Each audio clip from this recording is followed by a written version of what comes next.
Today, we're going to be talking about some of the most distinctive FNAF fan games ever made. Whether it's their atmosphere, gameplay, characters, or visual style, these games have an unmistakable identity that separates them from everything else in the community. Some of these are instantly recognizable after just a few minutes of playing, so let's get into it. What do you think is the most underrated Five Nights at Freddy's fan game ever made? A series that is so amazing you'd think it'd be talked about everywhere, but when you go to check, it seems like nobody has ever even heard of it. The game we'll be covering today is one of those games for me, and when doing research for this video, especially when talking about the lore, I found it incredibly difficult to piece it together because of how little information there seems to be about it. But rest assured, I think I've got it figured out. The game we'll be covering today is Project Readjusted, a FNAF fan game with one of my favorite stories of all time. Sit back, relax, and let's jump into this amazing trilogy together. First big change I noticed in Project Readjusted from most FNAF games is the way the phone calls were handled. Rather than having the phone calls take place inside the game, this game instead chooses to have us listen to the phone call before we even load into the office, instead giving us a still image to look at showing the characters we will be seeing on each night. I'll admit it's unique, however, I think I'd personally prefer to be able to mess around with the cameras, mechanics, and so on while the phone guy is talking, and just have to make sure nobody moves while that's happening. I feel that's a much better way to utilize the first phone call in a FNAF game. The first phone call doesn't give out any meaningful information, really just going over how the main character Buster works. But it's my job to explain the mechanics, so I don't think I'll be letting the depressed sounding Wei Ji do that for me. Upon loading into the office, you may feel just a little cramped, and that's normal. This office is teeny tiny, like much smaller than most FNAF offices I've seen in my days. Obviously, we have a door to the office, because if we didn't, I'd question how we even got into the room in the first place. However, the interesting thing about this door is that it doesn't close. Oh, Dexter, does it not have an actual door? Like, it's just a doorway? No, there's a door. Our character just for some reason chooses not to close it. But instead of thinking that's because we're playing in the shoes of a dumbass, I'm instead going to assume it's because we're playing in the shoes of a badass who isn't scared of anything. We also, of course, have our cameras, which are very interesting to say the least. To start, they have two modes, lights on mode and useless mode, because as I'm sure you could have guessed, if the lights are off, you can't see anything. I know, groundbreaking. You'll also notice you have a camera stability percentage. What does that mean? Well, as the name suggests, it reads the percentage of your camera stability. I'm sorry, I'll stop talking like that. While on your cameras, the stability will quickly decrease. Putting the camera down will cause it to quickly increase back up. If it drops down to 0, you're gonna have to wait a while before being able to use it again. So, what about that Buster fella I mentioned earlier? How does he work? Great question, viewer of questionable stench. Buster is as basic as a character can get. I'm sure you could probably guess what he does, but it's my job to tell you. Buster will move around through the cameras with the goal of getting to your office. Once there, he'll peek his little head through the door. Using this comically large blue button on the wall of your office, you can shine a light into the doorway, revealing he has the teeth of a British person. Hold this light on him for long enough and he'll go away. Simple sugar. After night 1, we get a short cutscene. You guys seem to like the narration I did in my Maggie's video, so instead of just summarizing what happened like I would usually do, I figured, why not narrate this as well? Hey, it's been a long time, you and me. We finally met ends on a good note, for now. I'm only implying that our experience will be better. Now, there is something I need to tell you. I know I'm jumping to conclusions without explaining who I am, but bear with me. There is something inside this diner. Just maybe put on some type of gig to make some fool believe you to make them work here. Maybe that person will lure that thing out. I'll tell you more tomorrow, but for now, let's begin to go inside. Let's take the back alley, as it's less noticeable. Come along, we only have 5 days. Sounds like someone's trying to dupe us and use us as bait. That's not very kind, vaguely barbaric. But whatever, we're already working here. I guess it's just in our best interest to not die. Moving on to night 2, you can quickly take a little nap because the phone guy takes a billion years to talk about the new character this night adds, and ramble about some arcade machines. The new character added on this night is Old Buster. At least, that's the name that would make sense. However, this character's name is actually Redeemer. Quite literally, being an older Buster model, I can't quite wrap my head around why they chose to name him in the way they did. Redeemer makes use of your vents, something I've neglected to mention thus far. You can't really see it, but the vent is to the right of your office behind the door, so just out of sight. Redeemer does whatever he damn well pleases until he eventually decides to enter the vent. When he does, an obvious sound cue will play letting you know he's entered. Once he reaches your office, he'll dive in. When he's in your office, it's very important that you don't look at him. However, since the office we're in is so small, it may prove very difficult to just look away from him. So you'll have to be looking at your cameras while he's in your office instead. I guess Redeemer has the mindset of, if I can't see him, he can't see me. Stupid ass robot. This, however, may bring up a possible conflict. If your camera stability is too low by the time Redeemer gets to your office, it's safe to say that you wouldn't have a very good time. But luckily for us, at this point in the game, checking the cameras is entirely useless. So as of right now, this shouldn't be a problem. Hey, so I was looking around in these garbage bins and found a key. It's great, I know, the low effort put into protecting this place. Anyways, remember that idea I had, well, a few minutes ago? I got this one guy on my phone now. His name is Hayden Simmons. Pretty dumb fellow. I bet he doesn't even know of this place. Probably a high school dropout or a kid desperate for some easy cash. Well, now let's venture inside this establishment and set up an office for our buddy. So, we know the name of our character, Hayden Simmons. Too bad his name is one of the rhyming Aiden names, probably the worst group of names anybody could have. That's besides the point though. It seems like the building we're working in isn't even supposed to have an office. It's clear something sinister is going on here, but we don't quite know what yet. Moving on to night 3, I'm going to spare you the details and have us skip the phone call because he explains what the newest character does in an amount of time that could be an entire video by itself. Night 3 introduces Ned. Ned is ugly. Like, ugly as sin. He's got a face not even a mother could love. Booger-ah, boy. He will try to make his way to your office via the long hallway in the building. Unlike Buster, he isn't a complete dumbass, so the light trick won't really work on him. What will work on him, however, is the replace machinery button that I've blatantly and purposefully ignored up until this point, because explaining it earlier really wouldn't have made a whole lot of sense, now would it? Ned has multiple stages in the hallway. Every time you use the replace machinery button, he will go back a stage. I'm sure you can figure out how this works. Push him back, wait for the button to recharge, push him back again, keep him away from your office, which would in turn keep him away from your genitals. Whoopity-doo. However, this does bring up the issue of us needing to use our cameras now. So in combination with Redeemer, Ned could end up being a big problem down the road. Alright, sorry for keeping you waiting, but I had to run back to my car to get a battery for my phone. It's pretty low percentage right now, but it'll last now. Hayden says he'll be able to work next week, which is great. We'll pay him around $150 for his work, I guess. Maybe it's considered a scam to him, but I don't care. He just said he's not a fan of night jobs, but will do it anyways, and he'll play on his phone. Like that's gonna go down well. Anyways, let's head inside. The Wi-Fi better not be bad inside, I swear. Not much to note from this cutscene. We know we're getting criminally underpaid, and we know that playing on our phone really isn't going to be an option, which just makes me smile from ear to ear personally.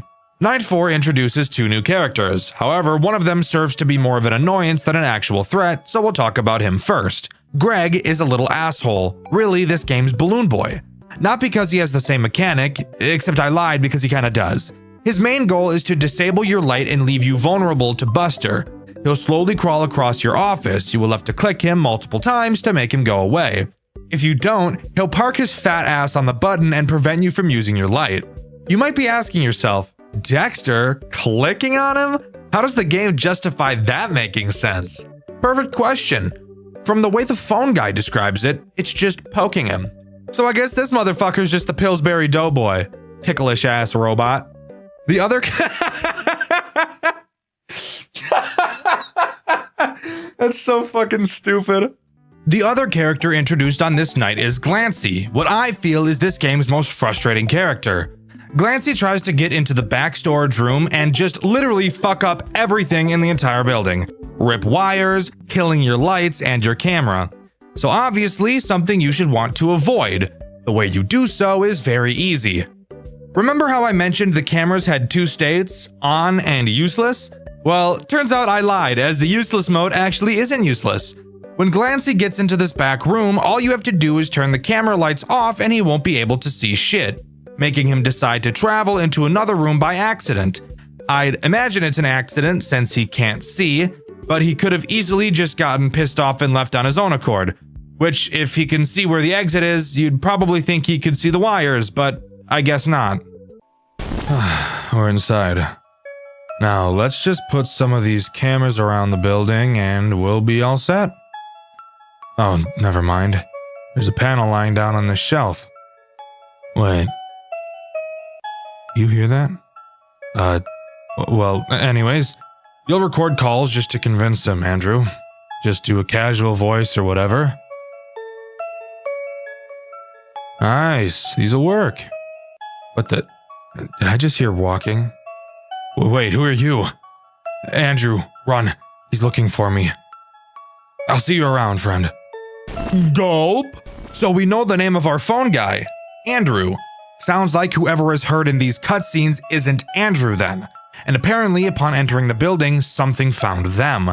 Andrew ran, leaving whoever he was with behind, not knowing what the outcome was. Night 5's phone call actually has something interesting in it, if you could believe that. Andrew tells us that the character introduced on this night has something they want. Finally, a motive for what they're doing. Apparently this new character, Vinard, has a special chip that they really want. Andrew doesn't explain why they want this chip, but I'm sure we're gonna find out. Speaking of Vinard, what does he do? Well, he will try to hack the cameras so that you can't use them, and then wheel his way over to your office to kill you. Not sure why he has to disable the cameras to do that, but he does, I guess. Occasionally, you will see a purple error next to his camera. When you do, all you have to do is go to that camera and turn the light off so he can't see. Because like some people, he can't type without looking at the keyboard. Embarrassing. That's a talent you probably want to learn if you're on a computer all day. But that's really all he does. It really starts to show on this night how difficult this game can be, requiring you to be in the cameras very frequently. The only real chance you'll get to recharge your stability is when Buster is attacking, and I think that was on purpose for the sake of balancing, but maybe I'm being too optimistic. Unlike every other night, Night 5 doesn't have a post-night cutscene, so I can't talk about that. What I can talk about, however, is an Easter egg, and a fun piece of trivia about one of the characters in this game. After completing Night 5, you will unlock Custom Night. Inside, if you set everyone to max and click the Fox plushie in your office, you'll get this jump scare. And if you're interested in something about Vinard, he's actually a character made by Mixlass, the guy that made Tyke & Sons Lumber Co. and Baby's Nightmare Circus, which I've covered on this channel before. Definitely go watch that video after you finish this one. And as a result of using Mixlass's character, Mixlass then used one of Mechless's characters in his game Tyke & Sons Lumber Co. Pretty cool if you ask me. But that is all Project Readjusted has to offer. Overall, I think the game is surprisingly mechanically complex for a first game, something pretty uncommon with fan games that take place in a series like this. But don't let the lack of lore fool you, as Project Readjusted has one of the most interesting stories I've ever seen, and it continues in Project Readjusted 2. It's been so long since I've seen Matthew. He just disappeared. I must find him again. I have so many questions. I could possibly get answers from the new Buster's location. The location is currently being renovated, but they must need some kind of guard. Could be hiding there after all this time. Well, let's see where this takes me in my hunt to find him. Project Readjusted 2 opens with a mission already in mind, finding a man named Matthew. I'm unsure who Matthew could be. My only guess at this time is it's the guy that got left behind by Andrew in the first game, but that is obviously unconfirmed as of now. Our player, Andrew, enters an old Buster's location to look for answers, throwing us right into Night 1.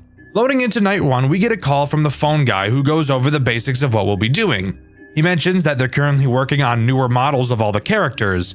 Not a whole lot of interest to point out during this call. However, what is of interest is how scared I was when I first saw the equivalent of 3 fucking music boxes in one camera.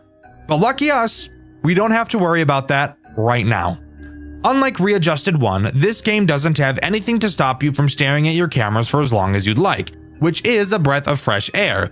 But that only means that this game is going to be AIDS in a different way, and we'll figure out how soon. Let's talk about the first and only threat Night 1 introduces, Cable Buster, who I'm just going to be calling Buster because I'm lazy.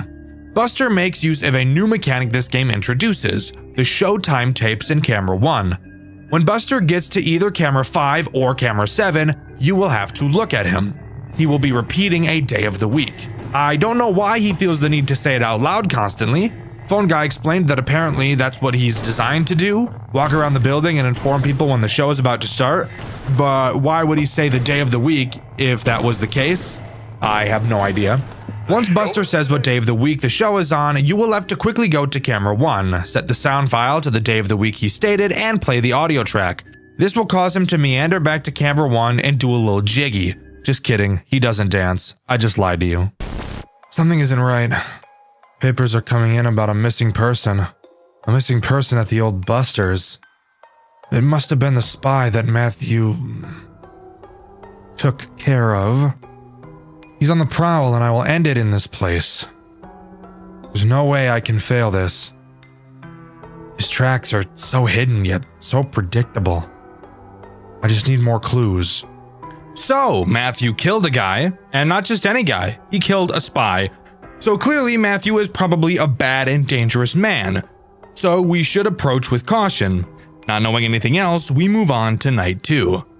Night 2, the phone guy introduces some new mechanics, but fuck him, my voice sounds better. Night 2 introduces Infested Glancer, but before we talk about what he does, we should talk about the second thing our cameras can do. Show some air ducts. Hooray! The air duct menu is very reminiscent of the ones from Ultimate Custom Night. You have a radar that you can use to detect anything moving inside. Spoiler alert, Glancer is inside. You may also notice that there are 3 things you can repair. Are your FNAF 3 senses going off? Because mine are going haywire and it's making me want to off myself. The 3 things to repair are your radar, your lights, and your doors. Glancer will attack any of the 3 vents in your air ducts, all of which lead to your office. Use the radar to find where he is and close the door when he gets too close. You'll notice that you have a meter on this screen that tracks your door power. If it runs out, you'll have to reboot the doors, and of course, after too many uses of your radar, you'll have to reboot that as well. Glancer brings up a very obvious issue. He's fucking annoying, and he's very fast, easily being the most annoying character in this entire game, demanding the majority of your attention like a clingy girlfriend that you're slowly falling out of love with. And of course, the repairs in this game are some of the most frustrating mechanics I've ever had to deal with, spending the majority of my playthrough listening to that ear-grating beeping. This is where camera stalling comes into play. By staring at Glancer, or Buster if you really wanted to, you can prevent them from moving. Glancer does not initially start in the air ducts, so I'd usually spend as long as I possibly could staring at him so he didn't slip away. Because once he's in those ducts is when he becomes Satan. I can't decide on what to do. This whole situation is terrible. One wrong step and I'm in jail or potentially executed. I'm not falling into that hole of guilt with no way to release it. But damn, corpse inside that Glancer suit has definitely gotta be the spy. What else would Matthew have done to the body? Thrown it out? No way. I got my evidence. Now I just have to find Matthew himself. He can't be stopped now. So apparently there's a body inside of Glancer, the spy that Matthew killed. So yeah, that checks out. It really wouldn't be a FNAF game if people weren't getting stuffed into mascot suits, would it? Night 2 introduces 2 new characters, Magic Suit and Wraith Ned. Let's talk about Ned first since he's less annoying. He's this game's version of a Phantom Chica. Occasionally, he can start to appear on one of your cameras. If you don't look away from him fast enough, he'll jump scare you and cause you to need to repair everything. Your radar, your lights, your doors, your dick. Not super annoying, just get some reflexes and you'll be fine. Magic Suit, on the other hand, is very annoying. This is the guy who thought it'd be really funny to have 3 fucking fucking music boxes at the same time. His 3 plugs will slowly decrease in power. You'll have to keep them charged up if you don't want Magic Suit to Magic Mike you. Fuck. You'll have to keep fuck. You'll have to keep him charged up if you don't want Magic Suit to Magic Mike you. But in all honesty, these 2 new characters aren't even an issue. This entire game's main problem is Glancer. God, I hate him so much I could just stick a fork in my ass.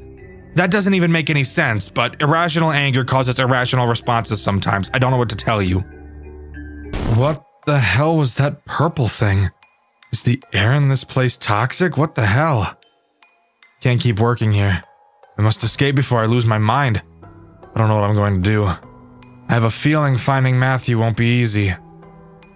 Speaking of which, I found a tape from the old location. That Glancer suit had made itself in the backstage. How? Must have found the pieces from when the original Glancer and Glossy characters were split up and put together. I don't know how sewing those 2 together made any sense, but I guess it was good for Halloween. Scratch that. Anyways, Matthew forced that spy corpse down inside the Glancer suit while it was trying to escape. What is wrong with these chips? I feel like someone is controlling them. No way this is artificially programmed in the animatronics. It's too mobile. Now there's more than one thing I need to find out. Great. So it sounds to me that Glancer put himself together and tried to escape the building, but while doing so, Matthew stuffed a corpse of the spy inside of him. What the hell is going on? I have no idea, but hopefully some more context will come along soon. The only character introduced on Night 4 is Wraith Finn, being in my opinion the second biggest threat in this game. Finn will quietly appear in your office. Up until this point, you haven't had any reason to ever lower your camera. Well, Finn is now your reason. When he appears in your office, you will have to hold your mouse over the top half of his body until he fades away. If you don't, say hello to a fuck ton of repairs and a quick death. Something I find really weird about this mechanic is how it's explained in the game. The phone guy literally tells us to put our cursor over it. She said she stared at what she saw, putting your cursor right on its upper half. That's kind of specific, but whatever. Just her, I guess. Anyway, good night. I've never really seen a FNAF game be meta like this before, but I guess, how else are you supposed to explain the mechanic? I suppose you could say to stare at it, but that wouldn't indicate you need to touch it with your mouse. Overall, a very goofy introduction, and a character that I forgot about so much, I think I died to him more than any other character throughout this entire franchise. Okay, I have many questions. How did that design get into this place, and how did it just fade out of existence? It was called Finn. We never got around to finishing it. It was like Buster's pal. The head was never done, but he had his other pieces done. Although I noticed this Finn had his hands gone. This place is so damn weird. This place is so damn weird. Alright, so really nothing interesting said there at all. Finn was supposed to be Buster's friend. Buster is a fucking robot. He has no friends.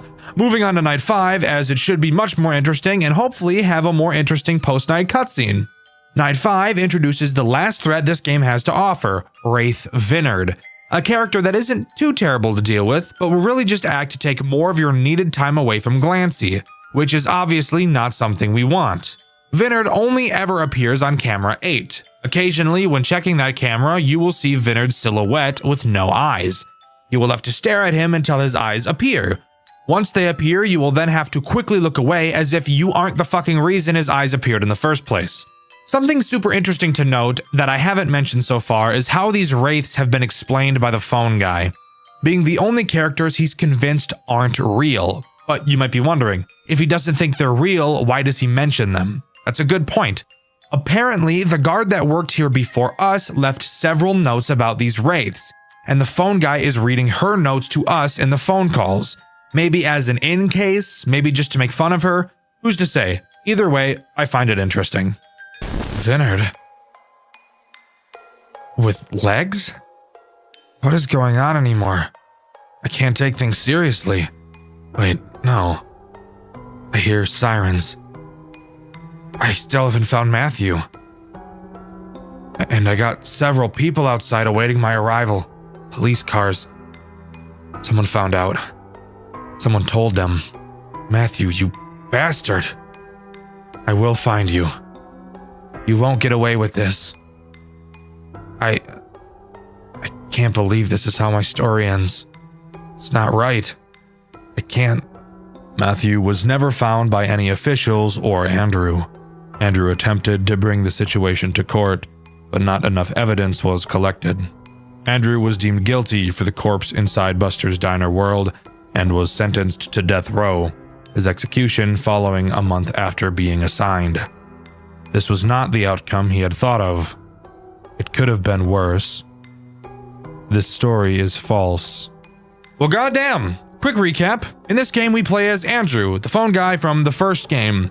We still don't fully know exactly who Matthew is, but he called the police and informed them that Andrew was at the building and had killed someone. They arrived, found the body in the Glancer suit, and had Andrew killed, giving us the fake ending. Oh god, endings, Dxtr.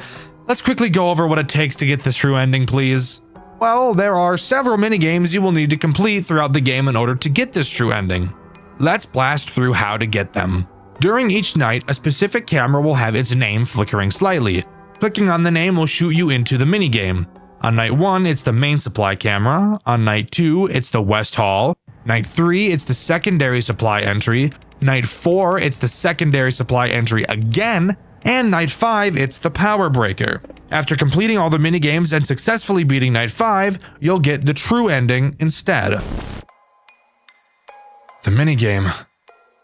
It spoke the words I couldn't find myself. Matthew died with his baby. A tape left on him. I can't explain what I've experienced here. I can't go on with this sudden guilt. This damned children's entertainment chain should have never happened. This outcome was not proper. And I can't handle it. I don't know what will happen next. I'll report the death of him and the corpse to the police. At least I can get off with no charges. I can't put myself to do it. I can't go the route my gut wants me to go. Later the same night, Andrew had a heart attack. No evidence was ever turned into the police due to this. Nearly a week later, police arrived after suspicion from pedestrians roaming the streets. Police had not told any officials about what was found and began to demolish the location. Andrew's story is over. An ending to a tragic story. There are no solutions to the problem. Diner World Entertainment was shut down immediately and ran out of business, seeking a new opportunity to reach into kids' hearts. This is the true story. Well, goddamn! Turns out it didn't matter what he did. Andrew still died, and no word of Matthew was ever heard from the police. We just can't win, can we? Well, luckily for us, this storyline does continue. And even more lucky for us, it continues in the best game in the series, and arguably one of the most creative FNAF games ever designed. I know who you are, Andrew Vargas. I've seen your name in records before. I know what you're doing. You want information. Lots of it. I'm no provider, but I can lead you to what you want. I know that man, Matthew, has been nothing but a mystery to you. His image is shrouded in a dense fog that your gaze cannot penetrate. But you want to break it, do you not? You can either go the full walk or fall short. There is no try this time. All the information you want to grasp so badly can be obtained. All you have to do is satisfy us. There are 3 captives full of knowledge below the storage facility. Treat them to our satisfaction, and they will live out to the 5th and final day. On that day, they will be free.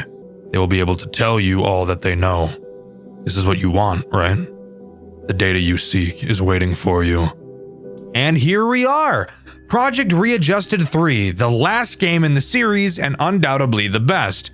This opening cutscene throws us right into the world of this twisted game.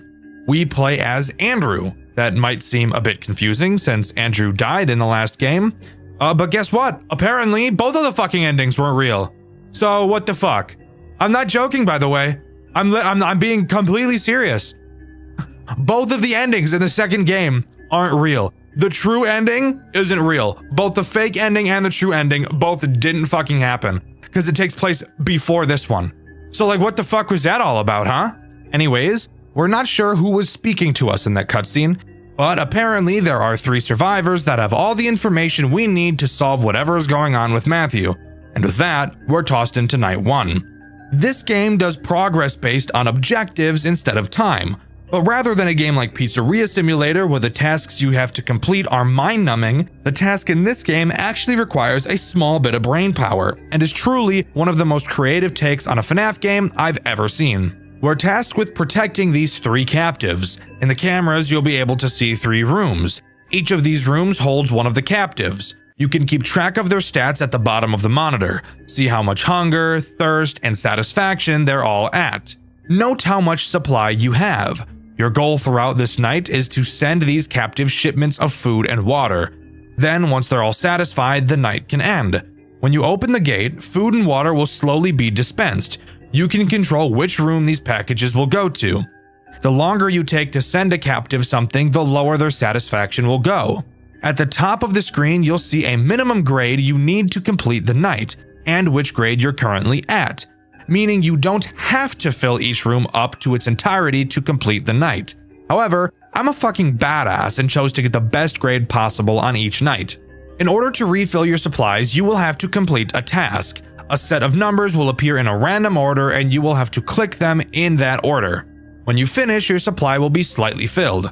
Side note, if you ever see this sliding minigame instead of the number 1, that's because in that specific moment, I'm using footage from Indie Fuel. And in his playthrough, he was playing an earlier version of the game that used a different minigame. And that's all that happens on night 1. I could talk about the cameras for sure, but I think that'll become much more important in night 2, which actually brings on the first and main threat this game has to offer. But before we can get to that, in true final game lore dump fashion, after each night we get a post-night minigame to have fun with. In this minigame, we just kinda walk around. We check the stage in the main room and notice that there's supposed to be 2 animatronics on stage, the other being Finn. You may remember him from the second game. We go backstage where we believe Finn should be, only to find a dead child on the ground, bringing this minigame to a close. Something really awesome about this game is the patient hub. Dexter, what's the patient hub? If you'd shut the fuck up and watch the video like a normal person, instead of continuously asking questions like the girl you're watching a movie with that you really wish you didn't invite over because you're just trying to watch the fucking movie, I'd explain it to you. Sorry, lost my temper a little bit. Anyways, the patient hub is on the menu. Using it will actually let you go to talk to the 3 people you're protecting throughout the nights. Throughout the nights, heading to the patient hub, they will give you different pieces of information as the game goes on. On this first night, they don't tell you anything since they've been told they can't yet, probably by whoever put them here. This is such a cool and interesting integration into this game, and I think this is one of the big reasons why this game in particular is so underrated. Night 2 is where this game really starts to get real, introducing the first main threat of the game, Busted. Inside of your monitor, you'll notice the left half that I haven't really mentioned. Well, I'm about to mention it. You'll notice that it only has 3 cameras, but don't let that fool you. Busted will move around the cameras, not only trying to get to you, but to get to the captives as well. If at any point you can't find him on your cameras, that means he's in your office. Your office, by the way, is another thing I've neglected to mention. There are 4 entrances to your office, 2 on each side. You have the 2 obvious hallways in front of you, and then the 2 holes in your walls to the sides of you. Busted is very quiet, so you will have to make sure you're tracking him. Once Busted enters your office, you will have to scare him away with the light. Now, you may think, like most FNAF games, that we'd be given a flashlight, but no, that'd be too easy. In Project Readjusted 3, you're given a fucking glow stick to defend yourself. You know, one of those crack and shake things? Yeah, that's our main means of defense. When Busted is in your office, you have to hold the glow stick on him to scare him away, but there's a catch. Your glow stick cannot be used for very long at all. It has a very short lifespan, so you have to check really fucking quickly. Obviously, if you don't, you'll die. But if you remember, I mentioned Busted being able to attack the captives as well. While watching Busted on your cameras, you may notice that on any of the 3, he may get a bit too close to some of the patient doors. If he does, that's how you know he's about to attack them. When you see him doing this, you must ring the bell on your desk. The noise will attract him to your office and away from the patients. Something super interesting about Busted attacking patients is that if he kills one, you don't lose, and it will actually make the remaining nights easier since you'll have less mouths to feed. However, as I'm sure you could have guessed, if a patient dies, they will never come back throughout the rest of the game. That means no more talking to them in the patient hub at the end of the nights. And of course, if you let all 3 patients die, then you will lose the game. This right here is one of the coolest mechanics I've ever seen in a FNAF game. Project Readjusted 3 is literally just being placed in a saw trap, really. In the post-night 2 minigame, we talk with the other guards about what we saw. They mentioned this is the second time this has happened. Walking up to the stage, we find another dead child, presumably killed by Buster. We're told to check the office for anything else, and we do. Upon finding nothing, we walk back, only to see the ghost of some unknown spirit that looks like Finn walking away. I started seeing some weird things recently. They were purple weird things. It got closer as I blinded myself, but as I looked at it, it faded away. I don't know what to do. At least the leader himself isn't down here. He is very strict. He would be looking at me, making sure I was staying put and acting appropriately. He threatened to stop liquids from coming into my room if I didn't listen. He really wants us to go his way, so just send us supplies like he wants, at least when he is nearby. As long as he doesn't notice you aren't doing what he wants, he should be fine. This place is a crazed house, and it's all your fault. I can't believe this. You better get out of here in the end. With me alive! I've started hearing screams. It sounded like it came from a room adjacent to mine. Maybe I'm hallucinating. After all, we are under that old building. You know it had the fume problem, right? Surely you do. You used to work there. You told us all about you. My sister used to work there, but she hasn't touched it since. I think I've figured out why now. Just don't forget about your main threat, but don't let yourself get too paranoid about it. You got this. On night 3, we get introduced to the last threat this game has to offer, the purple hallucinations, explained by the fact that there are strange fumes coming from the facility above. These hallucinations act as a nuisance, but a nuisance you're going to want to maintain. They can appear in any of your cameras or in your office, and they're very quiet. If they're on your cameras, you have to stare at them, and if they're in your office, you have to flash your glow stick at them. They will never kill you themselves, but they will scare the patients if you don't get rid of them. And if the patients get scared, they'll scream, and Busted will kill them. Not at all a difficult threat, but an annoying one nonetheless. The game doesn't really start to get too difficult yet at this point, so let's just move on to the post-night 3 minigame. In the post-night 3 minigame, we really just want to get out of the building at this point. We meet a guard who says that the crowd outside is still going spastic. As we try to walk outside, I'm assuming we start hallucinating?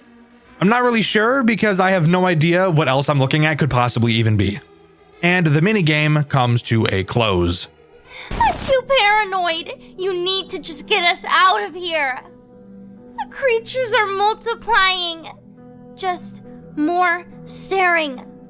Listen out for a squeal if something goes wrong over here. Those purple figures always come for us. Just make sure to get rid of them, please. What's going on over on your end?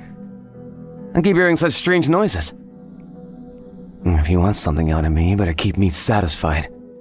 I don't want whatever is coming for you near me. Ring the bell you were given if one of them is heading to my room, I wouldn't ring that bell all the time, since it is causing noises, of course. Don't be stupid. Hey, I still can't talk about what I know yet, but I think I know something that may help you in your endeavors. I know some of the quirks of that thing that is hunting you right now. It's very stealthy. You need to keep an eye on it all the time. It may hide in various spots, so make sure to be up to snuff with your surroundings. I don't know much about its chip data, though. I only ever overheard my sister read out some blueprints she picked up on her last workday a few years ago.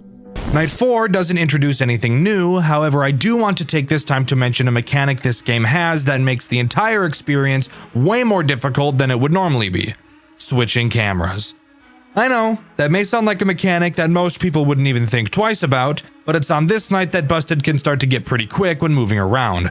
So quickly moving through the cameras will become important.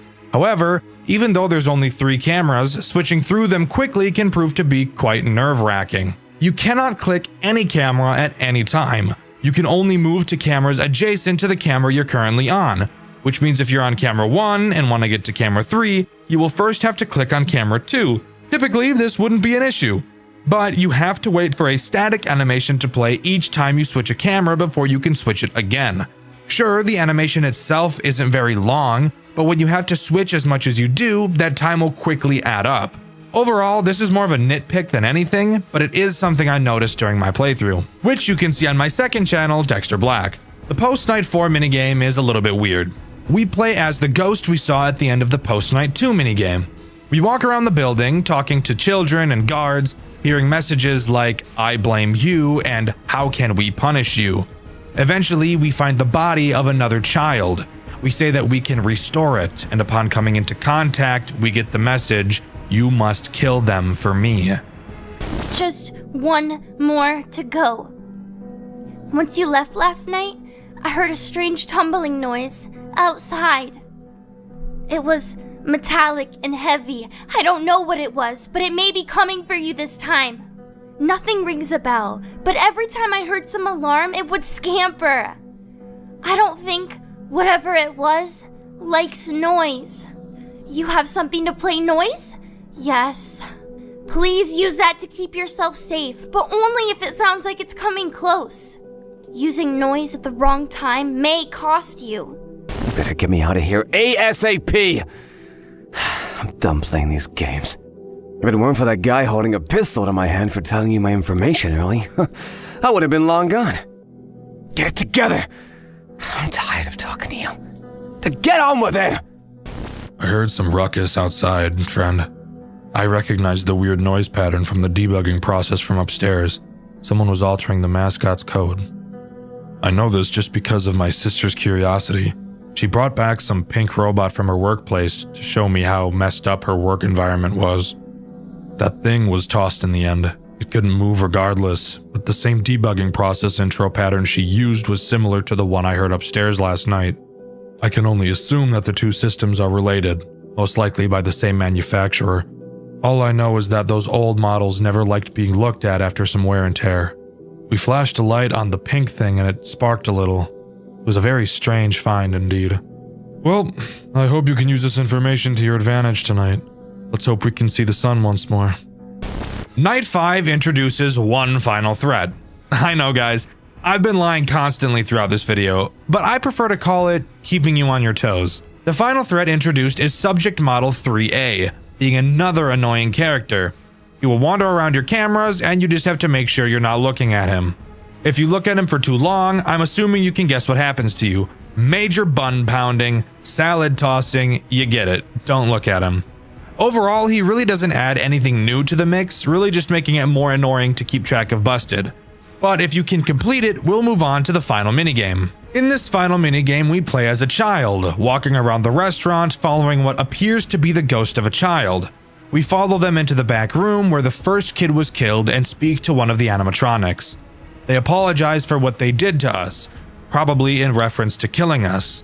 They said their chip made them do it and explained that someone else is pulling the strings and making the robots kill people. It ends off by telling us we will never see it again and to leave. Then the minigame comes to a close.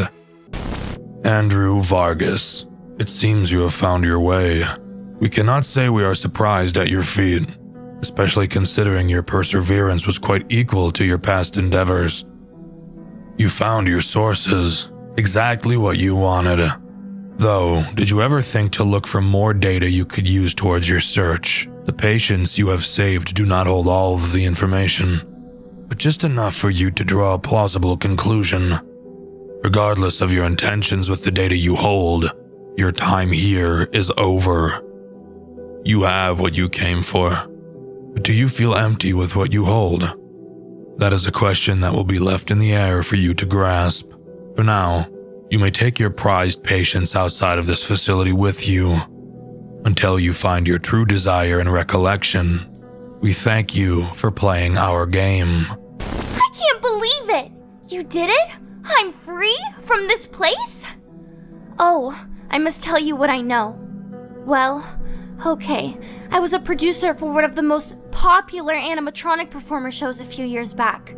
I was vital, but I got to the point where I knew too much, and that is how I wound up here. This man was someone I used to work with. He created these things for his own entertainment business, but he eventually took it too far. He created a powerful computer to control all of his creations from a distance, with whatever behavior he wanted. He always left his plans on his work desk, but one day he felt like something was off. Some grew suspicious of his projects, myself included, but I never took it as far as this one group of people. They were dedicated to finding his grand computer. They went as far as setting up hidden cameras around the building to track anything they could, anything that could leave a trace back to its whereabouts. But they never found it, because the man attacked and killed one of them. I saw it on old discarded footage. That is all I know. I hope this helps you. It took you long enough? Let's make this conversation quick. I was one of the construction employees set to renovate the supply and storage facility for future use. It was gonna be under some childish name like Busters, I think. I was the only one that showed up to the job early, like always. I got to one of the storage trucks I left outside, and that's where my life took a turn. They had a rotting corpse and dismantled robots in that truck, man. A rotting corpse. You could never understand how disgusting that was to see face to face. Sucker fell right out of the truck too, like it was last in line. It was in some blue wreck of a mascot suit. It had a camera stuffed in its mouth. It was horrible. I think you get it now. I went to go get my bag and quit my job, but some gray thing grabbed me and pulled me deeper into that building. Next thing you know, I was dangling for my life. Awesome, right? Well, it pulled me past some satellite. It was covered in those dumb white masks you've seen. The same one the guy is wearing. It's all some weird gimmick. But I know what that gimmick is for. That satellite was being used to get that white rabbit robot back from the depths of the forest, right off of Brickview Boulevard. It had to have been made for that. I'm no fool. I knew about that white monster rumor, and I even went hunting for it one time with the boys. It has to be linked. That's all I got for you. We better not come into contact like this again. I have to owe you something for your determination, my friend. I'm honored. Oh, right. I do owe you something. I have something to tell you. Before this, I was an aspiring mechanical engineer. Machines have always enticed me, so I had been studying it for months prior to this incident. As you know, my sister had worked at that old supply and storage facility years ago. She was my main inspiration for this interest of mine. That night, when she came home with that pink robot, changed everything for me. We dug into the hardware of the robot ourselves. Our father had some spare tools in the garage, so we didn't have to rip into it to damage the thing even worse. We found a lot of weird oddities. One of the most obvious ones was its back. It had the tips of endoskeleton fingers buried in the suit piece, like it was torn apart by one of its own. Another one was its eye.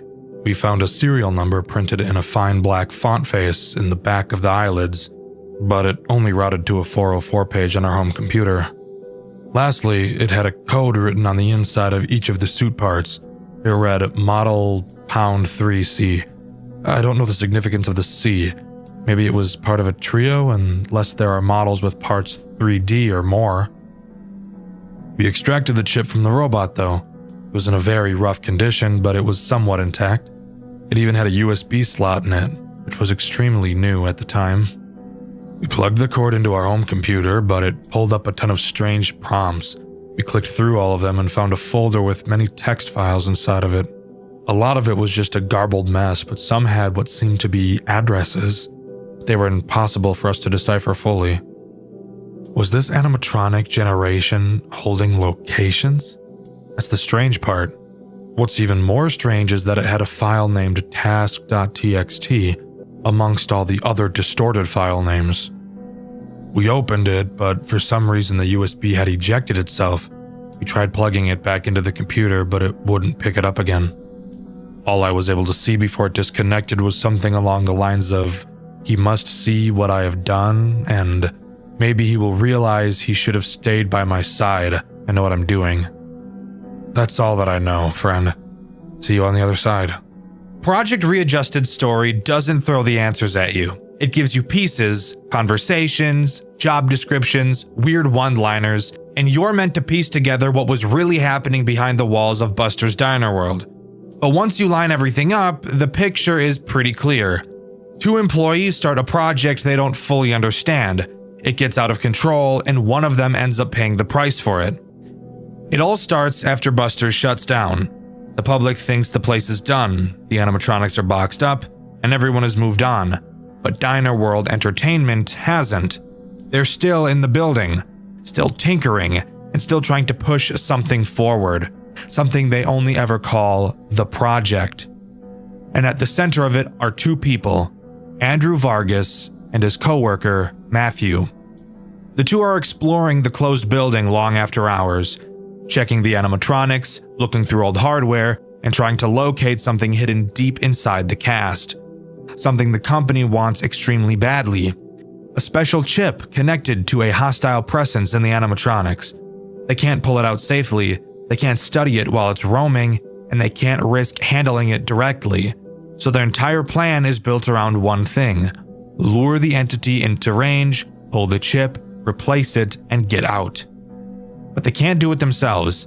They need someone to sit in the office every night, act like a regular night guard, and unintentionally draw the animatronics towards them so Andrew and Matthew can track the patterns. That's where Hayden comes in.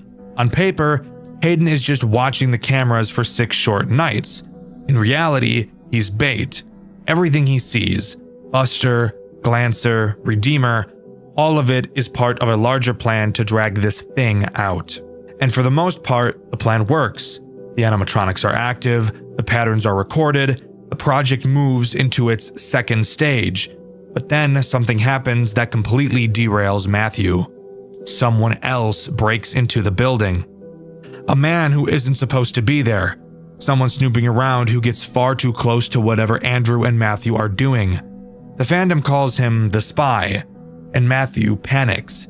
Instead of letting their secret get out, he kills the intruder.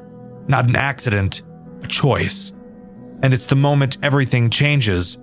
Andrew is horrified, Matthew goes quiet, and from that point on, the two of them aren't on the same page anymore. Not long after that, Matthew disappears. No goodbye, no confession, no explanation. He's just gone.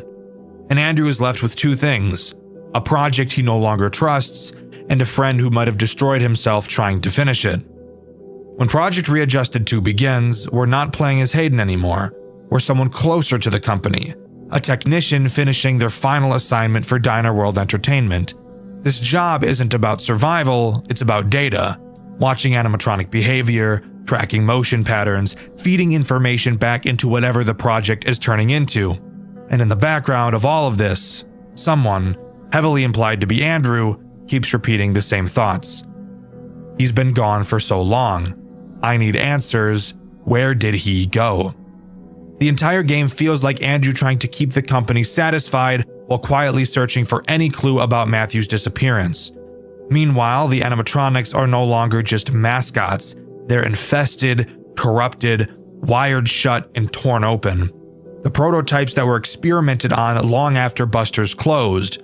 The project has clearly moved forward, and whatever they pulled from those animatronics is now being pushed into something else, something bigger, something human. And Andrew eventually gets the lead he's been waiting for, something that points away from Buster's, away from the diner entirely, and into a new location, a facility the company is tied to, a place where living subjects are being kept alive for testing. And to follow this trial, Andrew makes a deal, a job offer he can't refuse, something that promises answers about Matthew at a cost. That's where Project Readjusted 3 picks up. Andrew is now inside this medical facility, sitting in a monitoring booth, watching over patients who can't leave their rooms. His job is to keep them alive by sending supplies down long, empty hallways, making sure they don't lose consciousness, and trying not to get killed by something stalking him in the dark. A twisted, hulking version of Buster that shouldn't even exist in a place like this. But the deeper Andrew goes, the more obvious it becomes that this facility is just the project's final phase. The animatronics were only the beginning. The chip, the patterns, the experiments, all of it was leading to human testing. And somewhere inside this building, one of the patients isn't just another victim. He's the thing Andrew has been searching for since the moment Matthew vanished. Matthew didn't run. He didn't escape. He didn't move on. He was taken, absorbed into the same project he helped build. In Project Readjusted 3, Matthew is the subjected member, a living test subject altered by the very experiments he and Andrew once tried to control. And that's the real truth behind Project Readjusted. A company digs up something dangerous hidden inside their animatronics. 2 employees tried to pull off a secret extraction. Someone dies, one of them vanishes, and years later the entire operation has grown into a human experimentation program, with Matthew trapped at the center of it, and Andrew desperately trying to undo the damage. This game never spells everything out, and the dev has even said the full story was never completely written down, but from what everything we do see, the trilogy comes down to a single idea. They started the project together, Andrew survived it, Matthew didn't. But as far as I could gather, and as far as I'm aware, that's all Project Readjusted has to offer. There was supposed to be a final installment, Project Readjusted 4 Jet Black, but it was cancelled due to scheduling conflicts and the pair incident of Game Jolt, which I'm not going to dive into today. Maybe another time. Overall, I think each game in this series progressively got better and better. I think the story I was able to piece together is really interesting and very good, but I really wish it was more concrete so I didn't have to speculate as much as I did. Project Readjusted 3 is a phenomenal FNAF game and one of the most creative I've ever seen, and I highly recommend you give this series a try. Infamous FNAF fan games. I'm sure just saying that has already caused a few games to pop into mind. One Night at Flumpty's, Five Nights at Candy's, The Joy of Creation, Those Nights at Rachel's, and for some, another franchise comes to mind. One whose name is incredibly ironic, a game whose name is an emotion that everyone wishes to have, although the game causes nothing but the opposite. A game I truly cannot fathom the popularity of. Rest assured, the FNAF fan game series we're covering today is bad. Very, very bad. Join me today as I dive into Jolly, the FNAF fan game series that broke me. Strap in, because this is the longest video I have ever made. Opening into the first cutscene, we're greeted by the newspaper, reading that restaurants have been closing everywhere due to the new Circus Babies Pizza World. Tying this game into the official FNAF lore, the owner of Jolly Entertainment claims he will be competing with Circus Babies. And let me tell you, this fuck-ass restaurant doesn't stand a goddamn chance. Anyways, moving on to gameplay. Jolly seemed to think it'd be an amazing idea to take all of the good mechanics from Five Nights at Freddy's and say, yeah, I could make this worse. To start, we have a large window and one door. You'll notice that each are powered by a typical light switch, which is probably one of the stupidest things I've ever seen. On top of our cameras, we have a maintenance panel which gives us access to our generator. Basically, we have 100% power, like normal, and the generator has 150% power. So if our power gets low, we can use the generator's power to charge our power through this maintenance panel. This mechanic seems a little useless to me, honestly. Why not just give us more power, or make our power last longer? Maybe just to give us another thing to distract us? I'm not totally sure. Your camera system is pretty bare bones. Jolly was made a long time ago. It's in the realm of series like Five Nights at Candy's in terms of age, so to an extent, I can forgive this game for being so dated. But rest assured, that doesn't mean I'm going to hold back on ripping it to shreds. Anyways, the cameras. I will give this game credit where it's due. The camera system actually has something I think is pretty cool. This game has 2 floors in the restaurant, with an elevator used to move from floor to floor. I'm not seeing any sight of stairs either, which I'm pretty sure is an OSHA violation just waiting to happen. You can see the camera of this elevator, and on it you can actually cause the elevator to change floors.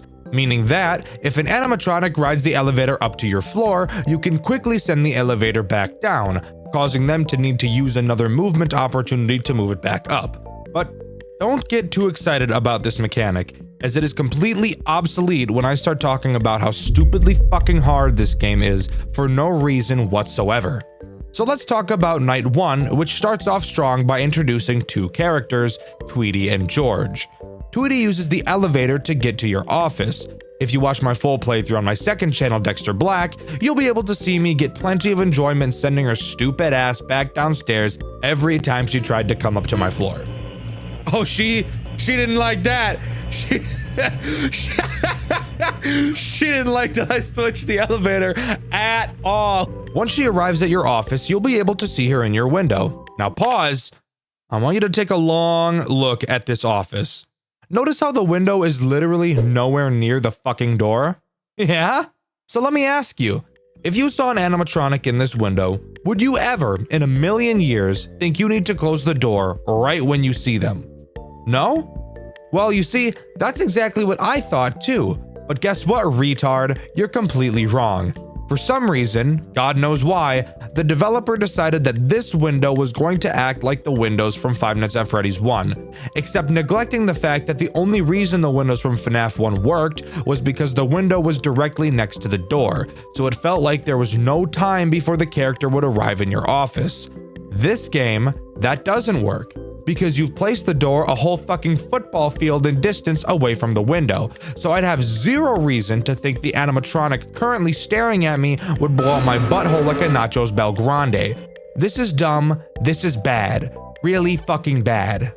But whatever, really, once you eventually figure out that's how this mechanic works, it should be pretty simple, right? Just close the door and wait for them to go away. Well, yes, exactly. Close the door and wait approximately, I don't know, 400 years. Because the rate at which these stupid robots move away from your door is pretty much zero. It'd probably be faster to just sit in one spot and wait to die, honestly. But whatever, eventually they'll leave and then you're free to open your door. Except, psych moron, since this one took so long to leave, another robot is at your window again! Yay!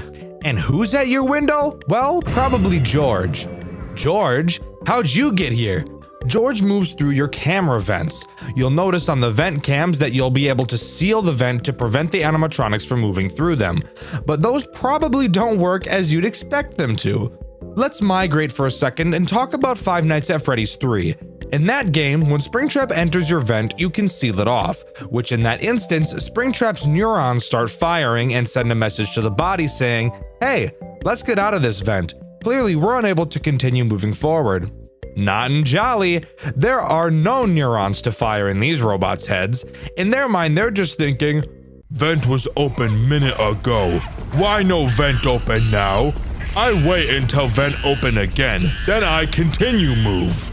Yeah, that's right. The animatronics will never leave the vents after you seal them, so sealing them really acts more like a stalling system, except closing the vents drains your power, and because of that, it makes closing your vents literally fucking pointless. So basically, if you haven't been paying attention thus far, George crawls through your vents no matter what you do and eats your balls like a sirloin steak. Fantastic. It wouldn't be a FNAF game without a music box-like mechanic, now would it? Of course not. And rest assured, this game has one too, using a character by the name of Antoinette. Antoinette appears on camera 11 tied up in some wires. You'll see a graphic on this camera referencing 4 wires holding Antoinette in place. Every once in a while, one of these wires holding him back will break and you'll have to repair it, which takes around, 900 decades. If all of the wires break, he'll eat your butt. You'll realize, especially on later nights, that a wire is broken on this guy pretty much constantly, so you'll barely have any time to peel your eyes away from the cameras to work on other things. But realistically, I personally had no problems dealing with Antoinette throughout my playthrough, which by the way, you can check out on my second channel, Dxtr Black. That's 2 plugs and we're just getting started. This is a long video, so sit your ass down. It also wouldn't be a game I fucking hate without post-night minigames that serve no purpose other than to be annoying. So let's talk about them.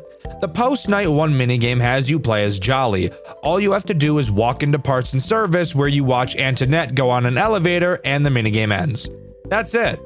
Wasn't that just awful? Well, get ready because they're only going to get worse from here.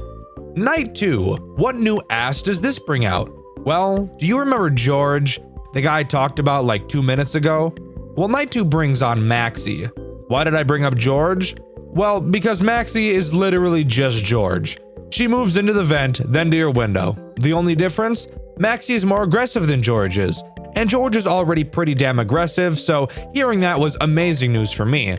You know, I think I'd rather grind my ass on a cheese grater than worry about this stupid game that I hate so much. Night 2 post-night minigame time! In this minigame, we play as Jolly again. You, once again, walk into the parts and service room and see Antoinette tied up in wires. At the bottom of the screen, text appears stating, "It's okay." After that, you walk out of the room and you're attacked by an employee and the minigame ends. Riveting gameplay, what can I say? Night 3 brings on the big boy himself, Jolly. And I mean big boy. This dude is round as fuck. You push this guy over and his ass is gonna roll for a long time. He is incredibly boring, much like this entire game. He goes to the elevator and then to your window. He's literally just Tweety, but less aggressive, and seems to sit at your door for about 4 times as long, which is great because Tweety already sits there for ages.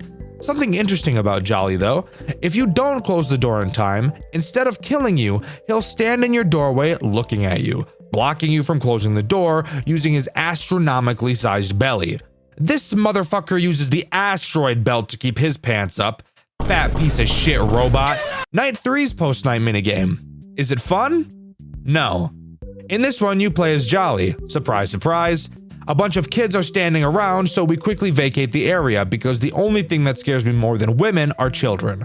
I hate children. We have to go to the kitchen. Inside, we see the employee from the last minigame who fucked our shit up. Except this time, he just fucks our shit up again.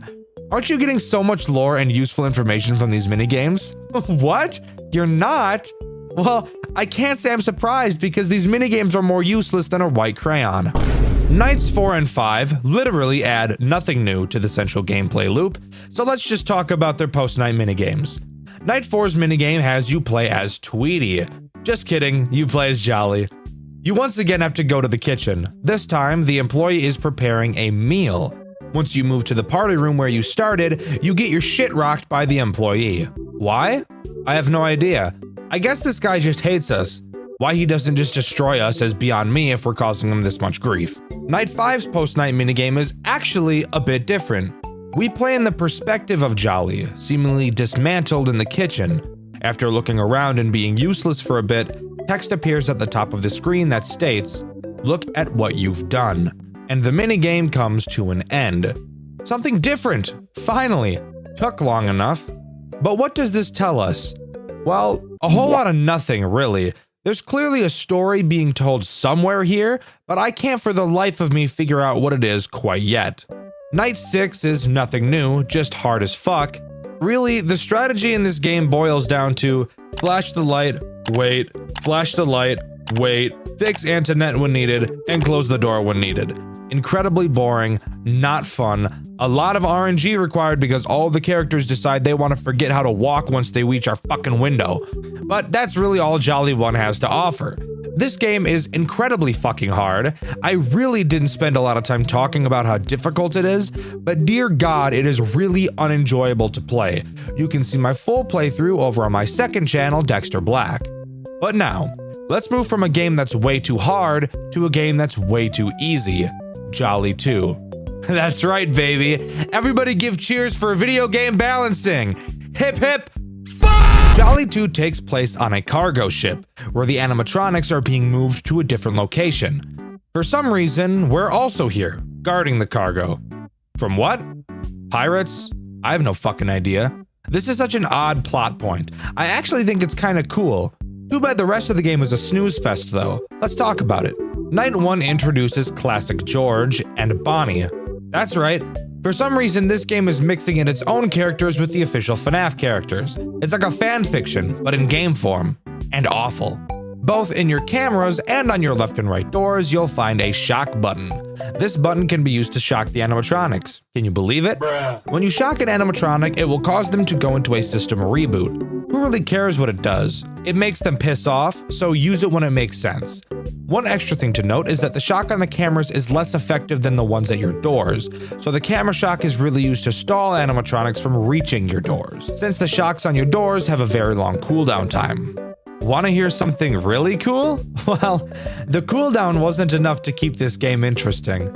So what was added to keep the game just as uninteresting and even more fucking annoying as possible was the addition of 4 leaky pipes found behind you. Every once in a while, one of these pipes will start leaking gas. When the gas is leaking, you can't use your shocks. Want to guess why? Because the gas will cause the shock to travel to you. That literally does not make any fucking sense at all.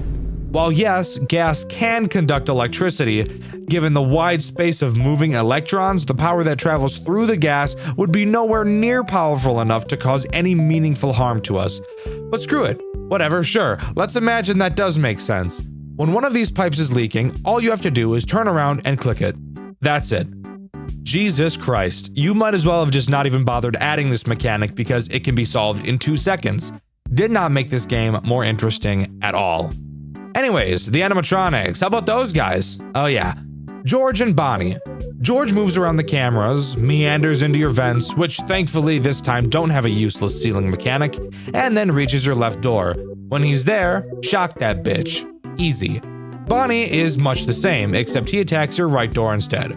Very boring, I don't care. Oh wait, want to hear something super crazy, fun, and silly? You can't see the animatronics when they're at your door. Can you hear them? No!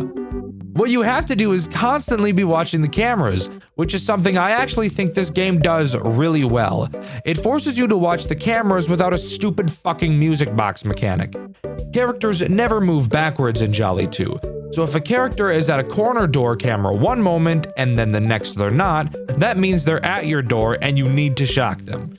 Don't think I'm going to start gushing over this game. This watching cameras mechanic was done well. The rest of everything else ever was not. Night 2 introduces Chica. She's actually pretty interesting, except the funny part is that I just lied, because she's actually not interesting in the slightest. All she does is travel to the middle of the map and then attack your left door like George. This is some I got the right answer but used the wrong formula animatronic. How the fuck did you get that answer? No, it's the right answer, but you didn't use my method, you little fucking shit. I'll tell you what you've done. Essentially, you've just shit in my fucking mouth. Do you like doing that? Do you like shitting in people's mouths, you little freak? Oh hey, I should probably mention the post-night plush trap style minigame, shouldn't I? After each night, you'll be able to play a minigame called Time to Sleep with Foxy, which, by the way, is the only time he makes an appearance in this game. Time to Sleep consists of you attempting to take a nap in the cargo ship, but Foxy thinks it would be really funny to tickle your feet and make you squeal. While you sit on your bed, your sleep meter will increase. However, you'll be able to see 2 entrances to your room where Foxy can attack. If you listen closely, you'll be able to hear him moving on either side. When you do, you'll have to go over to that door and flash your light at him. Note, when you're not on your bed, your sleep meter decreases, and Foxy is pretty damn aggressive, so have fun never making progress in your entire life. If you manage to beat the minigame in time, you get to skip the first 2 hours of the next night, and this is crucial. Not because the nights are hard, but because they're so incredibly fucking boring, I'd rather put a gun in my mouth than play them ever again. Night 3 brings along Freddy. Spoiler alert, he's boring. Kind of. He at least does something a little different. Rather than attack one of your doors, he can attack either. It's still the same method of stopping him, but he can just choose to attack either door, so I guess that's progress into being interesting land. Nothing else much more to note here, pretty boring overall.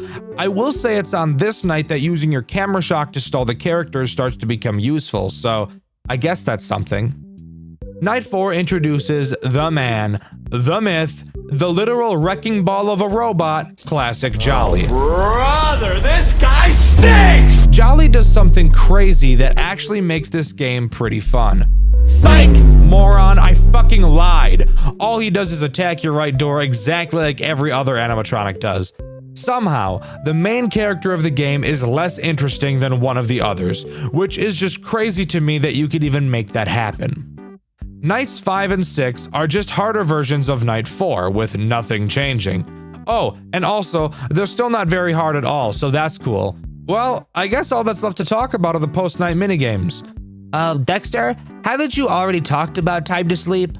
Well, yes, I have. However, this game also added in stupid, boring-ass shit 8-bit minigames just like the first game, except somehow managed to make them even more boring. Let's talk about them. Night 1's post-night minigame has you playing as a security guard from Freddy Fazbear's, attempting to stop Afton from luring a kid into the bathroom, where in this universe he would presumably kill them, rather than in the back room like in the actual game. Why this detail is changed even though they're adding their story to the original is beyond me. Night 2's post-night minigame has you playing as a security guard from Freddy Fazbear's, attempting to stop Afton from luring a kid into the bathroom. Night 3's post-night minigame has you playing as a security guard from Freddy Fazbear's, attempting to stop Afton from luring a kid into the bathroom. Night 4's post-night minigame has you playing as a security guard from Freddy Fazbear's, attempting to stop Afton from luring a kid into the bathroom. Are you getting sick of this yet? Night 5's post-night minigame has you playing as a security guard from Freddy Fazbear's, attempting to stop Afton from luring a kid into a bathroom. Wasn't this segment totally worth your time? No? Well, you watched it anyways. So basically, if your brain doesn't work, Afton killed the kids. Wow, shocker. I would have never been able to figure that out without your expert opinion game. Thank you. There is a true ending in this game, however. If you die on night 5, 6, or go to the extras menu and click a small jolly sprite in the corner, you'll be brought to a minigame exactly like Sister Location, where you have to strategically throw burgers into the mouths of some fat-ass kids. After that, you can collect a bonus hamburger and go to the second floor of the minigame and stand on an invisible platform. After that, jump to the right side of the screen and you'll be teleported to a new minigame. In this new minigame, you'll find a girl in a pink shirt crying like a bitch. Once she sees Jolly, she hugs him, but Afton quickly grabs her and we cut to a cutscene where we're in front of an arcade machine slowly panning out, and the game ends, giving you the true ending. What have I gathered from this? Well, in one of the post-night minigames, we see that it's Bring Your Daughter to Work Day, which I'm pretty sure has never been an event that has ever taken place at a restaurant in history. But I'm gonna take a solid guess that the girl that hugged Jolly in the final minigame was the daughter of the security guard we've been playing as. This game is really pulling at my heartstrings, guys. But that's all Jolly 2 has to offer. This game is somehow marginally worse than the first, which I think deserves a medal because after playing the first game, I didn't think that was possible. Jolly 2 is so incredibly easy that you could probably beat it blindfolded. None of the mechanics are engaging in any way, and the story in no way makes up for the gameplay's shortcomings. Overall, it's a very terrible game that I don't think you should ever play in a million years. Let's move on to the final game in the series, which unfortunately for me, is broken up into 2 chapters, so it's borderline 2 more games I have to cover, and I'm not excited at all, because it's these 2 games that really began to break me. Jolly 3 Chapter 1, aka Where the Rage Begins.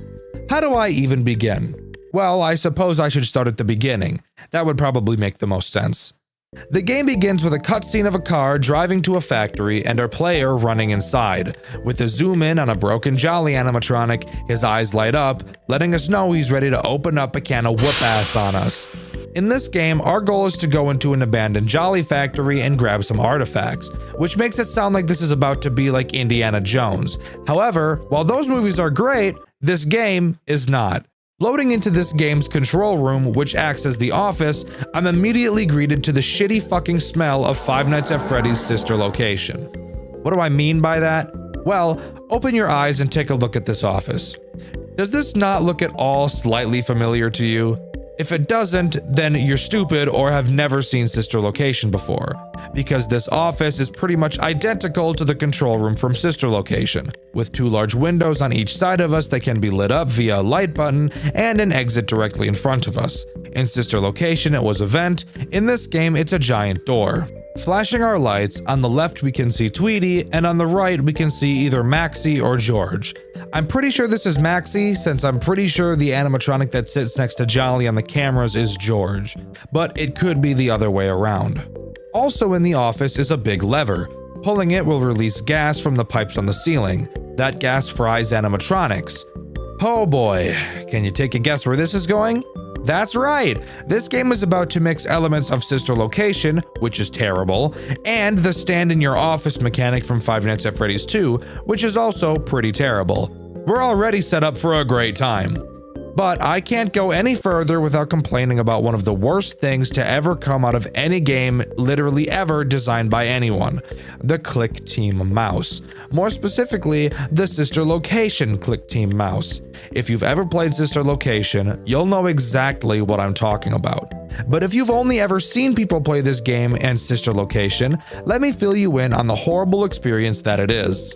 Click Team Fusion, the engine used to create most FNAF fan games and every official FNAF game up until Ultimate Custom Night, has a few interesting quirks that almost every game that uses them suffers from.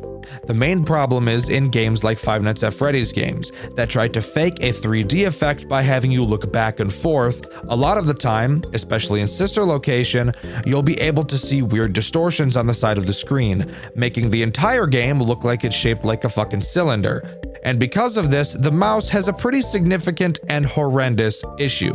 While you look from side to side in the office, since we're not actually in a 3D space and what we're looking at is actually just a 2D image being warped to appear 3D, you'll notice that as the mouse hits the exact center of the screen, it looks like the mouse gets locked on the X-axis, and as soon as the screen reaches the end of the 2D image, it looks like the mouse unlocks and can continue to move freely. While I say the mouse is, quote, locked, it actually really isn't. It's moving just as freely as it would when it's on the sides of the screen. But because we're faking a 3D environment in an engine that can't natively do 3D, it leads to this awkward and janky mouse movement that not only looks weird, but feels even weirder. I cannot fucking stand this mouse. I hated Sister Location for it, and I hate Jolly for it even more, because this game is already just hot dog shit ass as it is. But anyways, back to actually talking about the gameplay. Using this gas lever drains our gas. No shit. Where else were you thinking it went? In our cameras, we can open up a special menu, and in this menu, we can refill this gas supply. Where is the gas coming from? Fuck you, that's where. Also on the cameras, you'll see a fan meter. Each camera has its own fan. If the fan ever breaks, which trust me, they will be doing very frequently, your vision will begin to go dark and you will die unless you fix them. Fixing them is easy. There's actually a repair fan button right on each camera. But how do you tell which camera's fan is broken when there's an error? I'm sure you could take a pretty solid guess, and you'd probably be right. You just have to check every single fucking camera until you find the right one. And this will be incredibly annoying due to a character I'll talk about in a minute, but that character is not active on night 1. So who is? There are only 3 characters active on night 1. 3 may sound like a lot for a first night, but one of them is kind of different, so we'll cover him first. In case you have forgotten, Jolly has injected itself into the official game's lore, so all of the original FNAF animatronics are here again, just like in Jolly 2. Metal Foxy is active on night 1. Why are the FNAF characters called metal? I don't really know. Were they not metal before? I have no clue. If at any point one of your camera fans completely breaks, Foxy will appear in the darkness and kill you. That's all he does. I don't know why Jolly hates giving Foxy actual in-night mechanics, but whatever. One character I really don't ever have to worry about, and I actually never even saw because I'm just so goddamn good at gaming. Which, by the way, you can see on my second channel, Dxtr Black. Also, fuck it, while I'm shilling the black channel, go subscribe to my third channel, Dxtr Blue, too. You've made it this far in the video, so you must be enjoying my rambling at least a little bit, and I do a bunch of that over on Dxtr Blue. Over there, I play any games that aren't Five Nights at Freddy's related, so I encourage you to go check it out. Thanks. Back to the cesspool. Another character introduced on this night is Withered Tweety. Withered Tweety is as boring as a character can get. She pisses around on the cameras and eventually jumps headfirst into your office to give you head. But pause. Think, dumbass. It's a robot. Don't have intercourse with it. It's not even a hot robot, so I don't even know why you'd want to anyways. Once she's in your office, just spray some gas on her and she'll leave. The final character introduced on this night is Withered Maxie. She does literally the exact same thing Tweety does. Meanders around the camera and eventually wanders her way into your office. Same shit, different suit, really. Spray her with some of your liquid hot ass gas and she'll run out of the room holding your nose because you smell like shit. As much as I'd love to just start talking about night 2 in order to get this shit over with as fast as possible, we unfortunately have some sister location level bullshit ass minigames to talk about that take place between each night. So let's talk about the first night's fuck ass minigame. The whole point of these minigames is to find these relics that we came to this building looking for. Throughout this game, we're talking to a guy named Theo over the phone, who instead of coming into the building with us to help out, decided he'd rather be a pussy bitch and just call us on the phone the whole time like a clingy girlfriend. Theo leads us into test room 1 and tells us to find a locked safe. After doing so, the security system in the room goes off, and of course, the animatronics are a part of that system. And of course, Tweety is in the room with us. Theo tries to hack the safe but can't, so he sends us a program on our phone that we can use to force the security system off and then use to crack the safe.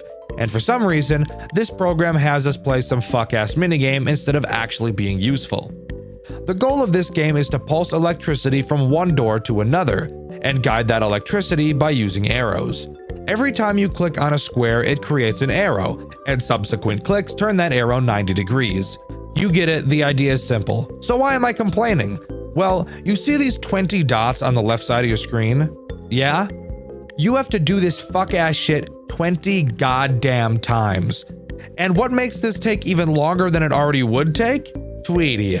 Tweety works similarly to Funtime Freddy in his minigame from Sister Location, wherein, while you're trying to play the minigame, Tweety slowly creeps towards you. Every once in a while, you'll have to drop your phone and flash your lights at her over and over again until she goes away. Want to hear the best part?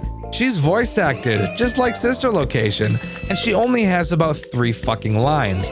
And since this minigame takes so long to complete, you can bet your ass we're going to hear each line about 30 times. Doesn't this just sound like a blast?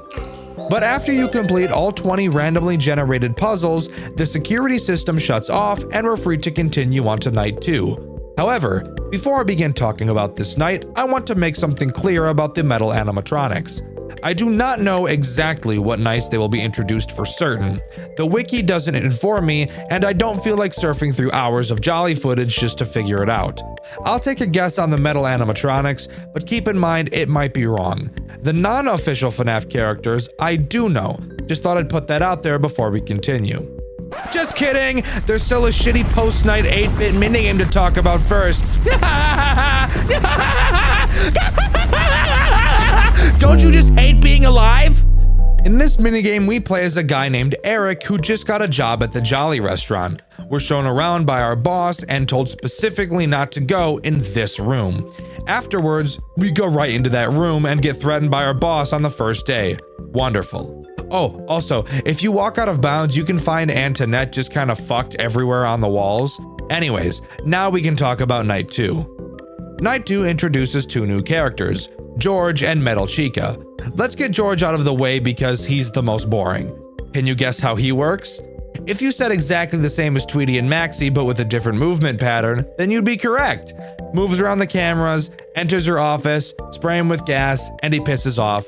Repeat. Now we can talk about the most annoying fucking character in this whole game. Earlier, I mentioned that there was a character that in combination with your broken fan problem becomes incredibly infuriating. Metal Chica is that very character. Metal Chica has a random chance to appear on a camera every time you switch cameras or open your camera.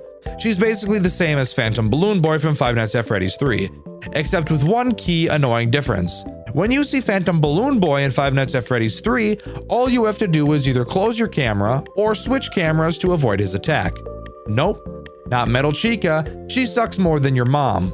When you see her on your cameras, your only option is to close the cameras. If you just switch cameras, even though she's disappeared from your sight, she will still jump scare you. This may seem like such a small thing to bitch about. Oh, Dexter, you're just nitpicking. It's not really that bad. Fuck you. Yes, it is. I guarantee that if you've played FNAF games before, you've grown accustomed to mechanics just like this. And for some reason, this is the only one that doesn't let you just switch cameras to avoid it. So I guarantee you'll have built up some muscle memory that will lead to you just to switch cameras. But guess what, fucker? That doesn't work anymore. No, it's not hard, but do you know how annoying it is to try and break that habit of just switching cameras? It's a bitch. And of course, when there's a broken fan, you have to already quickly swap between cameras at light speed. So you'll already have your muscles set on focusing on switching cameras as fast as possible to find the broken one. Oh, were you focused on watching the repair fan button that you didn't notice Metal Chica was on one of your cameras for a fraction of a fucking second? Well, guess what? Even though you looked at her for no time at all, get jump scared, dickhead. Ivan G, fuck you for this dumbass mechanic right here. However, there is one small redeemable thing about getting jump scared by any metal animatronic that isn't Foxy, and that's that you won't lose the night, just like the Phantoms from Five Nights at Freddy's 3. Instead, your gas system will just fucking break, and you'll have to repair it on your cameras and then completely refill your gas, which on early nights isn't a big deal. But on later nights, it does become a small problem because of how frequently animatronics will be in your office drooling all over you. Alright, let's talk about the next bullshit post-night scavenger hunt for goodies. On this night, you actually have the option of picking 2 different rooms. You'll eventually have to go to the other one anyways though, so I'll just go over which one I chose on this night. I chose to go into Maxie's room, which is a mistake I will regret for the rest of my life, because this section is fucking brutal. Same deal as last time. Find a safe, trigger the security alarm, do some bullshit on your phone while defending yourself from an animatronic. The difference? Well, the thing you have to do on your phone this time is actually more aids than aids itself. You will be sent lines of code by Theo to build a program that will shut down the system's firewall so that Theo can hack the security system and the safe, even though he's already done this exact thing once before. The lines of code are case sensitive, and you will only have a certain amount of time to write each line before it refreshes and you have to start all over. So if you're not a fast typer, then I'm sorry, this will be a challenge for you. I have no idea exactly how many lines you need to type, but if I had to guess, it would probably be somewhere in the ballpark of between 20 and 30. This is bullshit. Maxie will be attacking you the whole time. Defending yourself is easy, just put your phone down and stare at her. The problem? She takes forever to move, and the timer on your phone will still be counting down. This minigame takes so goddamn fucking cocksucking long to complete. I think it took me probably a solid 20 minutes to finish on my first playthrough, which you can find on my second channel, Dxtr Black. I'm so fucking drained, guys, you don't understand what this series is doing to me, and writing this script, having to relive my trauma that I had thought I had put behind me is absolutely brutal. So please, let's just move on. After completing that bullshit, we move on to the Night 2 post-night minigame 8-bit minigame. Did you catch all that? I don't really care. Let me tell you, this minigame isn't a minigame, it's just a cutscene. Eric is bringing his daughter to work with him, and if you remember, this is an event that happened in one of the 8-bit minigames from Jolly 2. Eric walks into the building and very quickly walks back out to tell his daughter Zoe to not enter the building. He doesn't explain why, but begs her to stay in the car before re-entering the building. And that's where the minigame ends. You know, sometimes when I'm playing a game, I think, wow, this gameplay is truly unrivaled by any other game I've ever played. This game is not one of those games, by the way. Night 2 introduces 2 new characters that I hate, Metal Bonnie and Metal Freddy. Metal Freddy is less rage baity, so let's talk about him first. Metal Freddy has a chance to appear in your office at any time. When he does, all you have to do is flip up the camera within 3 seconds and he'll go away.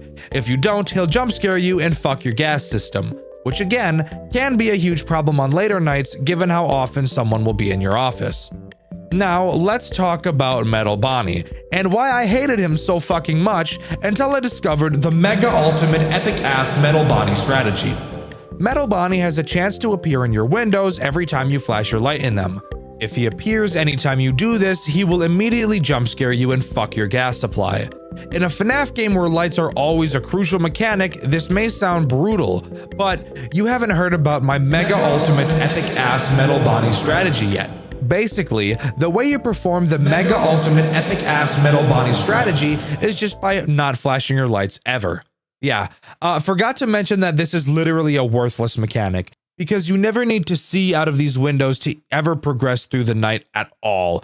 It took me an embarrassingly long time to figure that out, and you can see how stupid I was in my full playthrough on my second channel, Dxtr Black. I shouldn't have done it. I shouldn't have done it. I shouldn't have done it. I shouldn't have done it, and I did it. I knew it was gonna happen. I knew it was a possibility, and I did it anyways. Now, after beating that night, we can talk about the lovely Night 3 post-night minigame. So which door are we gonna pick here? Let's do this one. Oh, fuck, what the dick? Okay, well, we just got jumped and ganked by Antoinette. What the hell happened? Wait, where are we? Oh shit, we're on a conveyor belt or something. It's at this moment some random bitch starts talking at us. What brings you here? In this harmonious place of ours?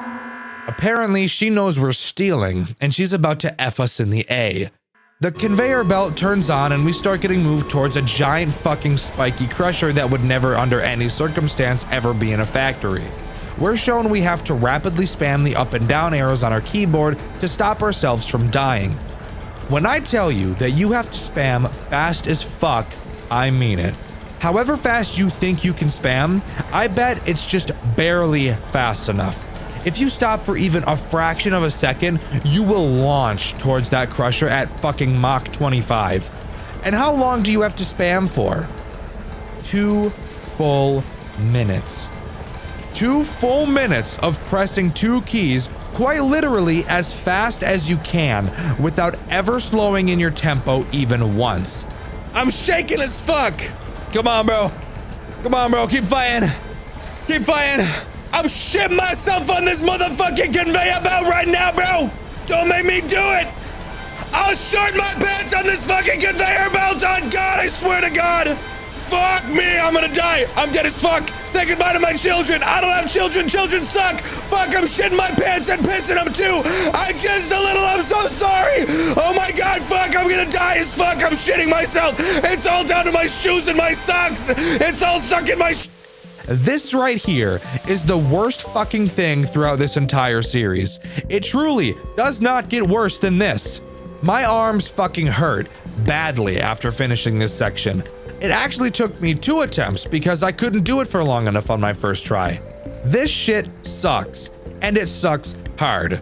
People say that Jolly 3 Chapter 1 is the best game in the franchise. They're fucking wrong. This is actually the worst shit I've ever played through in my entire life. I would rather sandpaper my ball sack than ever touch this stupid shit ass section ever again. Now, after that disaster, does the Night 3 post-night minigame, post-minigame, 8-bit minigame do anything that's interesting?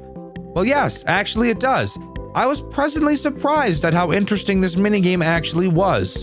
In it, we play as Zoe, who, like a rebel, disobeys her dad and enters the building anyways. It's incredibly dark inside, and after a bit of wandering, she's captured by Eric's boss, who, by the way, was William Afton if you couldn't guess. We're shown Zoe crying in a dark room, and we hear the dialogue between William, who's in the dark back room, and Eric, who's locked outside. Inside of the back room along with Zoe are 4 other children, and we get to hear William argue with Eric as he brutally murders all 4 children, leaving Zoe for last, and forcing Eric to listen and watch as his daughter is murdered in front of his eyes. This is some of the most demented shit I've ever seen, but I actually think it's really cool. Not often in FNAF games do we ever get this close to seeing the terrible acts committed by the villains. And while no, I'm not eager to watch child murder, I think portraying it through these 8-bit minigames is a great way to let the game get serious without actually showing anything horrendously vile. Good job, Jolly. This cutscene is actually really cool, and I can appreciate that. But let's get back to the shit show. Night 4 introduces Jolly himself. Can you guess what he does? Fuck you, he just walks into your office, gas him and he's gone. Yes, every single non-metal character in this game acts exactly the same way. I'm not kidding. They're all identical, just with different patterns for how they get around the map. This is actually such garbage gameplay, I don't really have anything to compare it to.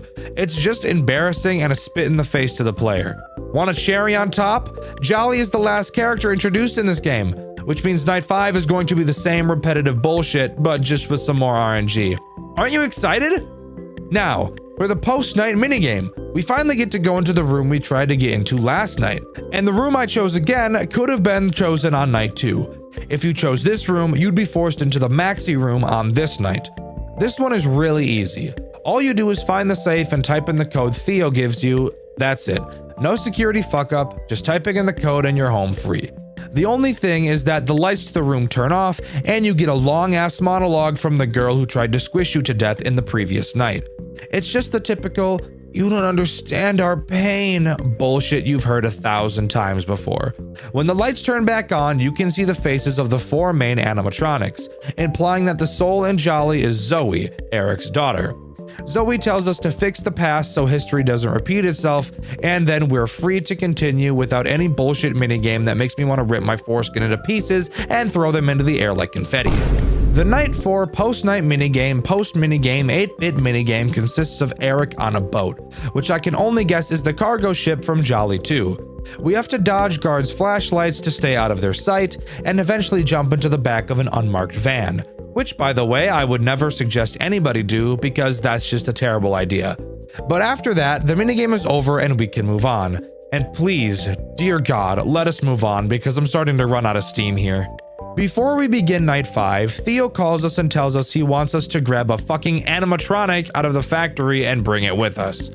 Are you fucking serious right now?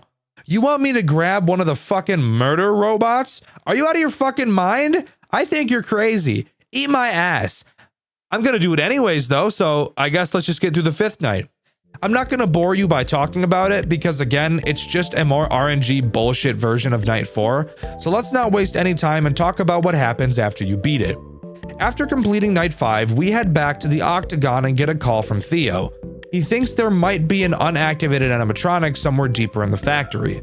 He apologizes and said that he knows we're tired, but to think about all of the money and recognition we'll get if we can pull this off. This seems like the most classic case of manipulation I've ever seen. But even knowing that, let's continue to fall for it every single time anyways. It's what happens in every single relationship, right? And hey, if we've all made it through one of those, what's stopping us from doing it one more time in Jolly? But this is where Jolly 3 Chapter 1 ends, with us heading deeper into the factory on the hunt for an animatronic to take back with us. Will this end up working out for us? We'll find out next week in the next Dxtr White video. No, I'm just kidding. We're finishing this up now. Alright, let's wrap this shit up, huh? Jolly 3 Chapter 2 continues directly after Chapter 1. Who would have thought? We travel down an elevator into the Jolly Entertainment underground facility in search of a deactivated animatronic. Theo marks a spot on our map, and we actually get to travel around the building much like the movement system in A Shadow Over Freddy's, which by the way is a game I've covered on this channel on Dxtr White. You should watch that video after you watch this one. And fuck it, subscribe to Dxtr Black and Dxtr Blue because this video is sucking my soul out of my body right now. Anyways, after arriving at a door, we scan a key card we have and a robot tells us that we don't have access and to quote, return to our quarters in turn. This audibly confuses Theo and reveals that we are playing as someone who has previously worked for Jolly Entertainment. And if I had to guess who, my money would be on Eric being our main character throughout the games. After a bit more exploring, we enter a security office and a tape begins to play from the CEO of Jolly Entertainment, teaching us how to be night guards. We're told that we'll be put to the test before getting the job, and that he's placed 2 deadly robots in the building to defend ourselves from. Really? This is how you test your interns? Fuck, I see why we quit. But whatever.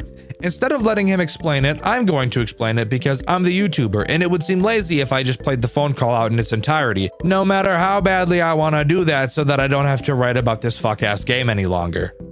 Let's get the biggest elephant out of the room, the camera system. This camera system is like nothing I've ever seen in a FNAF game ever, and I'm gonna be honest, I actually really like it. It took me a bit to get used to it, but it's actually pretty cool. The cameras are split up into 4 quarters. Clicking on any of them will zoom in and give you a normal looking FNAF camera map, but with only 3 to 4 buttons on each, meaning if you want to check on another camera, you have to exit the quarter you're in and select another one. I feel like this makes the pressure of going through the cameras just a bit more interesting and tense, and I think that's something these games have been missing, so good job, Jolly. Anyways, there are only 2 animatronics that can actually end your night in this entire game, and go figure, they're both active on night 1. These characters are Jolly and George. You'll notice in this game that Jolly has taken his head off, and a skinned human head can be seen in its place. Just something Sigma I thought I'd bring up, but yes, this is Jolly. Both characters act the same way, just attacking different doors in your office. Once they get to your office, you'll have to jam their signal. Fun fact, you can tell George is at your office by his glowing eyes like he's straight out of Five Nights at Candy's, so dealing with him is super easy. Jolly, however, is a bit of a tricky one. You cannot see his eyes at the door. So how do you know he's there? Now's a good time to talk about the maintenance panel located behind you. If you turn around, you'll find this panel, and it has 3 tabs located on it. Let's talk about the jammer tab first, since I've already mentioned it. Going to the jammer tab, you'll be able to activate the jammer. Damn, did you need a PhD to figure that one out, fuckface? When Jolly or George is at your door, you have to use the jammer to make them go away. But then the jammer has to recharge, which takes a pretty long damn time. If you ever use the jammer when nobody is at your door, the cooldown will last even longer, so really make sure you know where everyone is. I mentioned not being able to see Jolly at your door.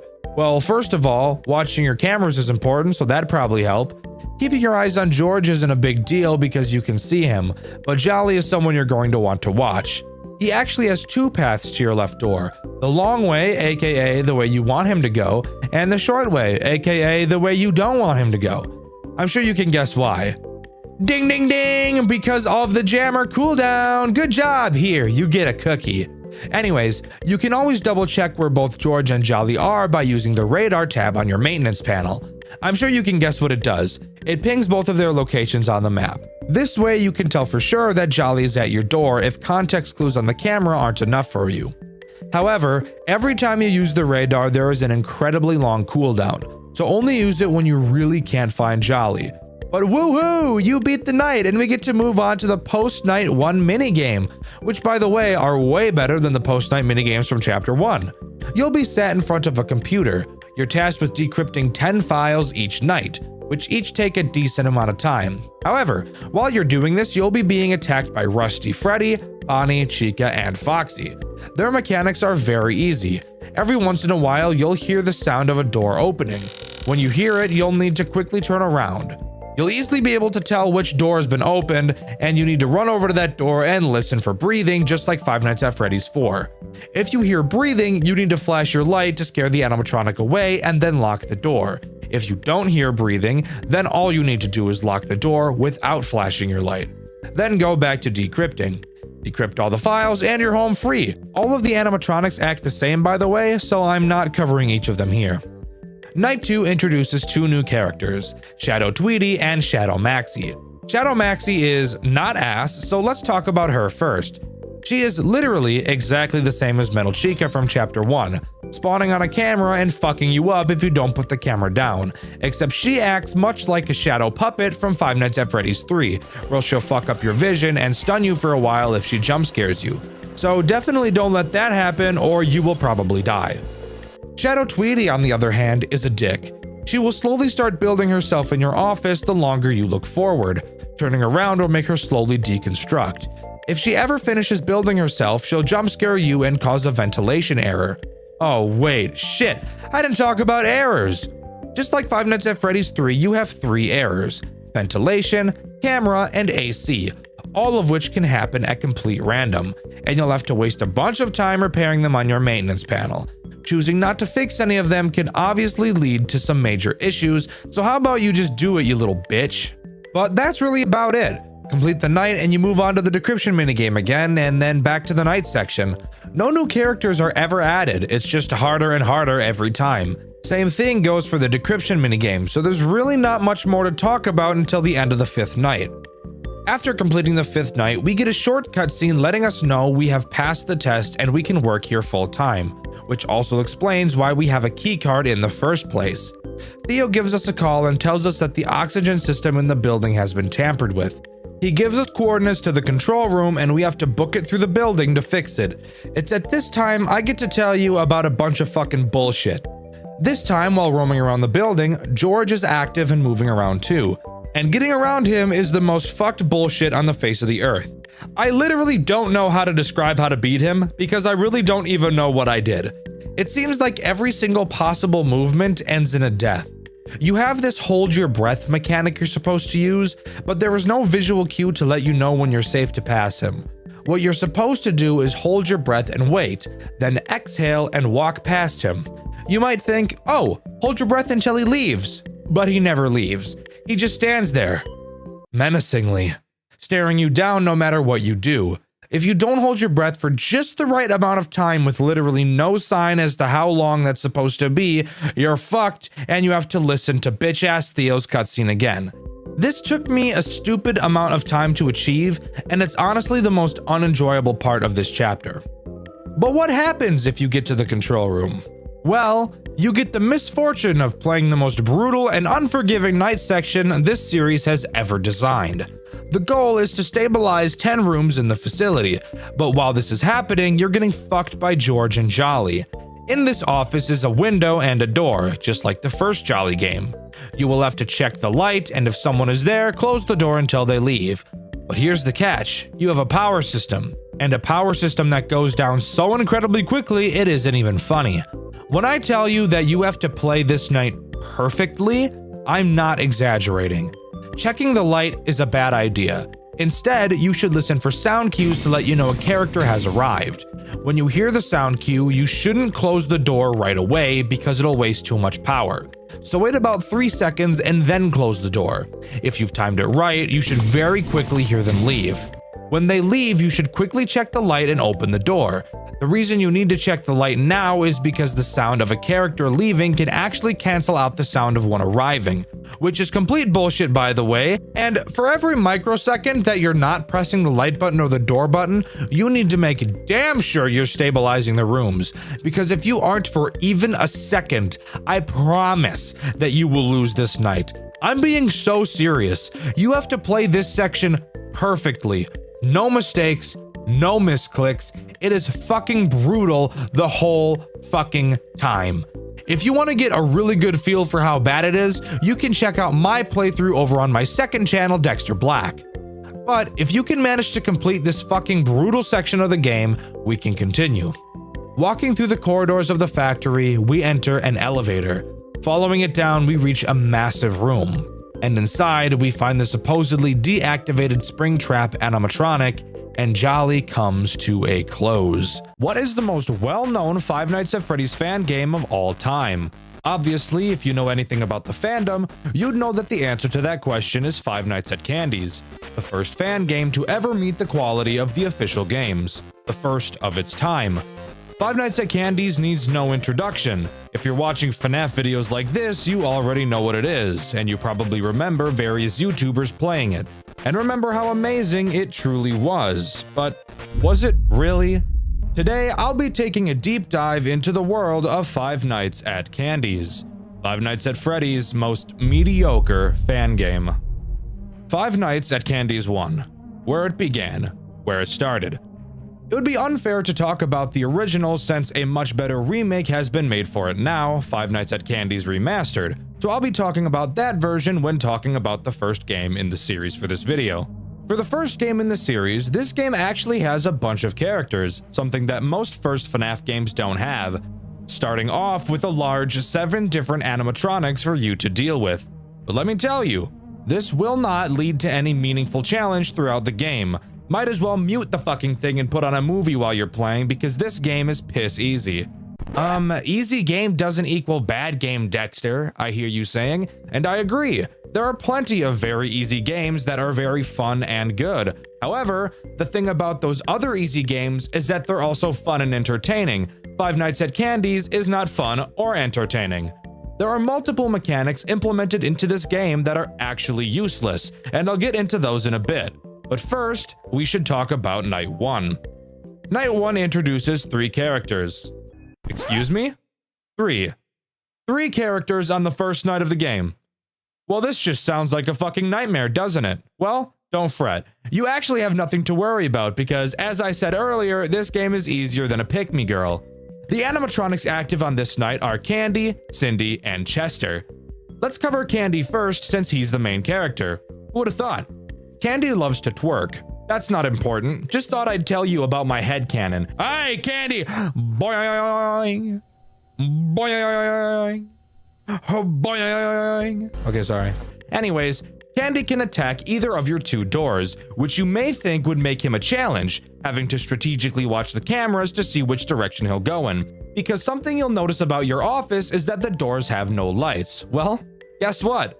That doesn't matter because Candy's eyes glow in the doorway when he appears there, so you never have to check your camera. Just watch the door for the 2 white dots to appear and then close it. Well, if it's not hard to track him, does he waste a lot of power to make the night more stressful? No, not at all. He and all the other animatronics actually leave your door incredibly quickly, so you will barely waste any power keeping them out. Speaking of power, how does it work? Well, something interesting about the doors is that instead of draining a constant amount of power like most FNAF games, the doors in this game will exponentially drain power, meaning that the longer they're closed, the faster they drain power. You can tell how fast the doors will drain power by the meter directly next to the button. That sounds fun, right? Having to manage your door power to make sure it doesn't stay high for too long? No. I just told you the animatronics leave super quickly, but on top of that, when you open the door, the meter empties almost immediately, so there is no challenge whatsoever. Okay, so the main character isn't tough to deal with. Maybe the other ones will compensate. Tell me about Cindy, Dxtr. I want to examine her hip dips. First of all, back up, Buster. She's mine. Second of all, she's actually even easier than Candy is, if you could believe it. She works in the exact same way, except she only attacks the right door. Her eyes will also glow in the doorway, so again, there is still no need to ever look at the cameras yet.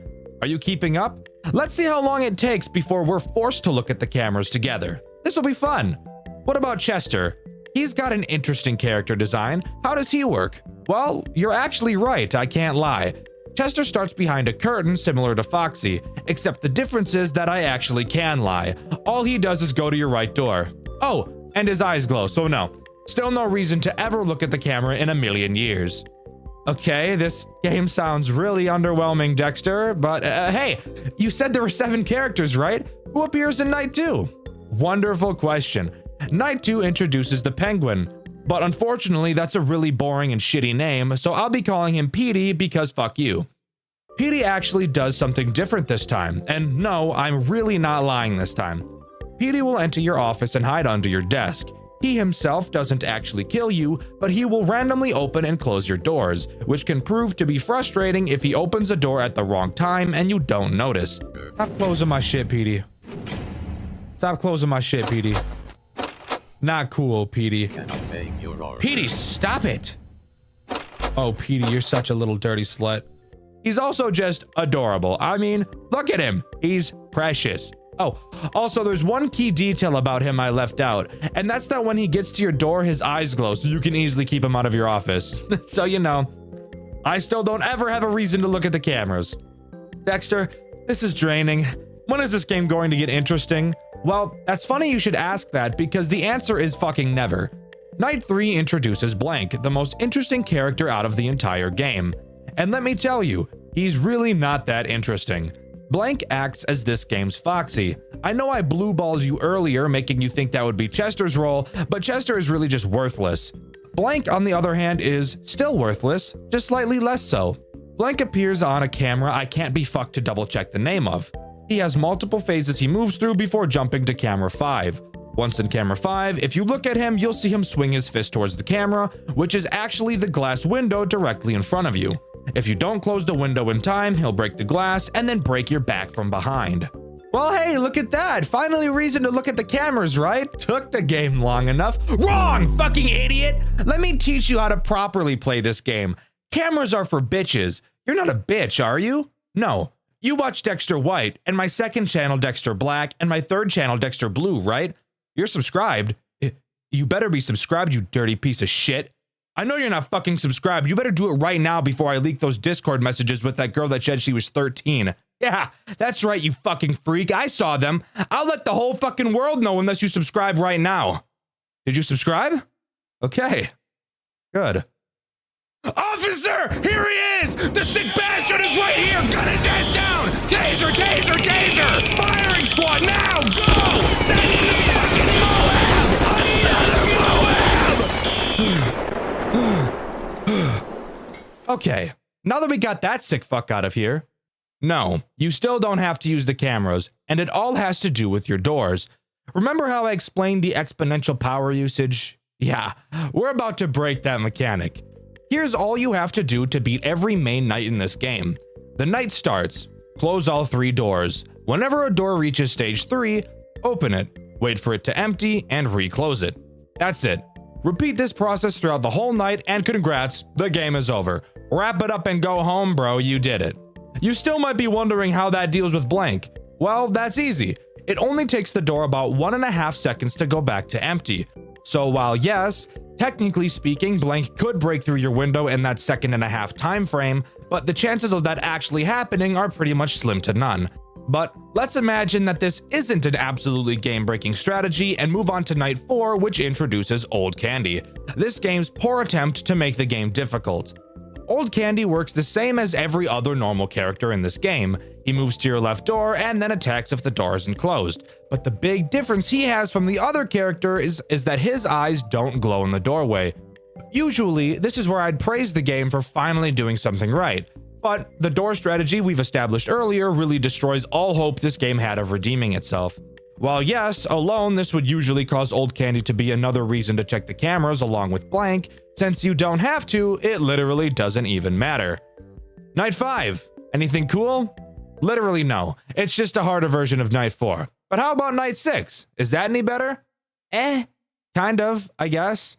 Night 6 adds the rat. Oh shit! A rat!